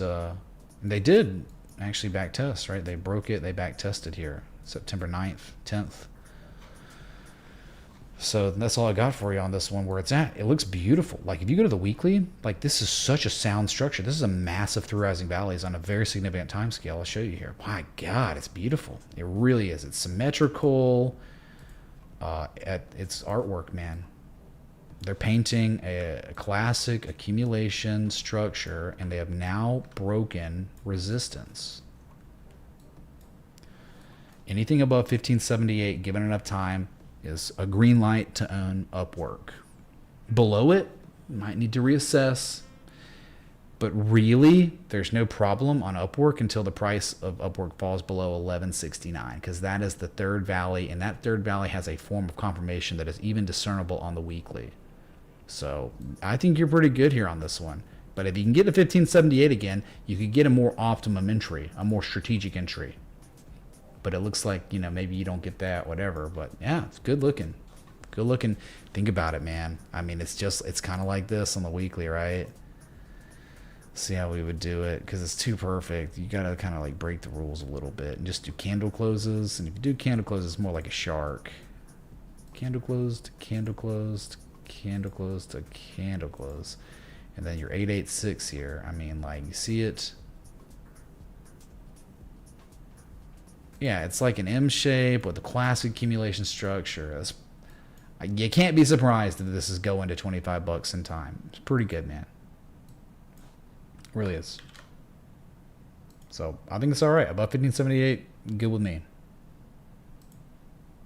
Really above 1160, it's good with me too. So.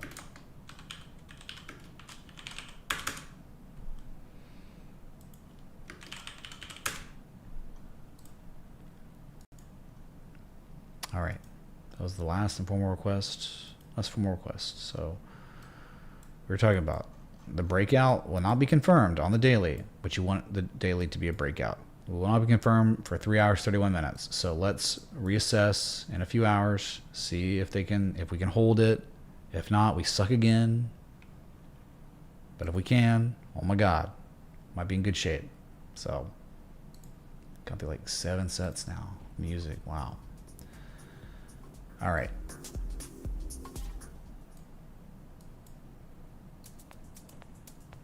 Thank you all for coming out. Really appreciate it. Join the Discord if you're in here and you're new and you want to get your feet wet. It's free to join the Discord. There's like 15,000 of us in there. It's a very active community, very family friendly and helpful, education centric. Okay, a lot of good people in there, all on the same journey, same like-minded individuals as me. So join the Discord if you haven't. Brad will post the link to it. There he is posting it right now. Join the Discord. There's a free educational resources tab with just the source material. So if you're looking to get started in learning this very broad and complex language we call technical analysis, A very good starting point for you in the Discord, and it costs you nothing. I mean, there's no catch. It's literally just, hey man, these are the books you might want to buy or listen to on audiobook for free on YouTube. It's in the Discord. So I will see y'all in there. Till next time, respect the TA. Appreciate and thank you for being here all these years. And for lack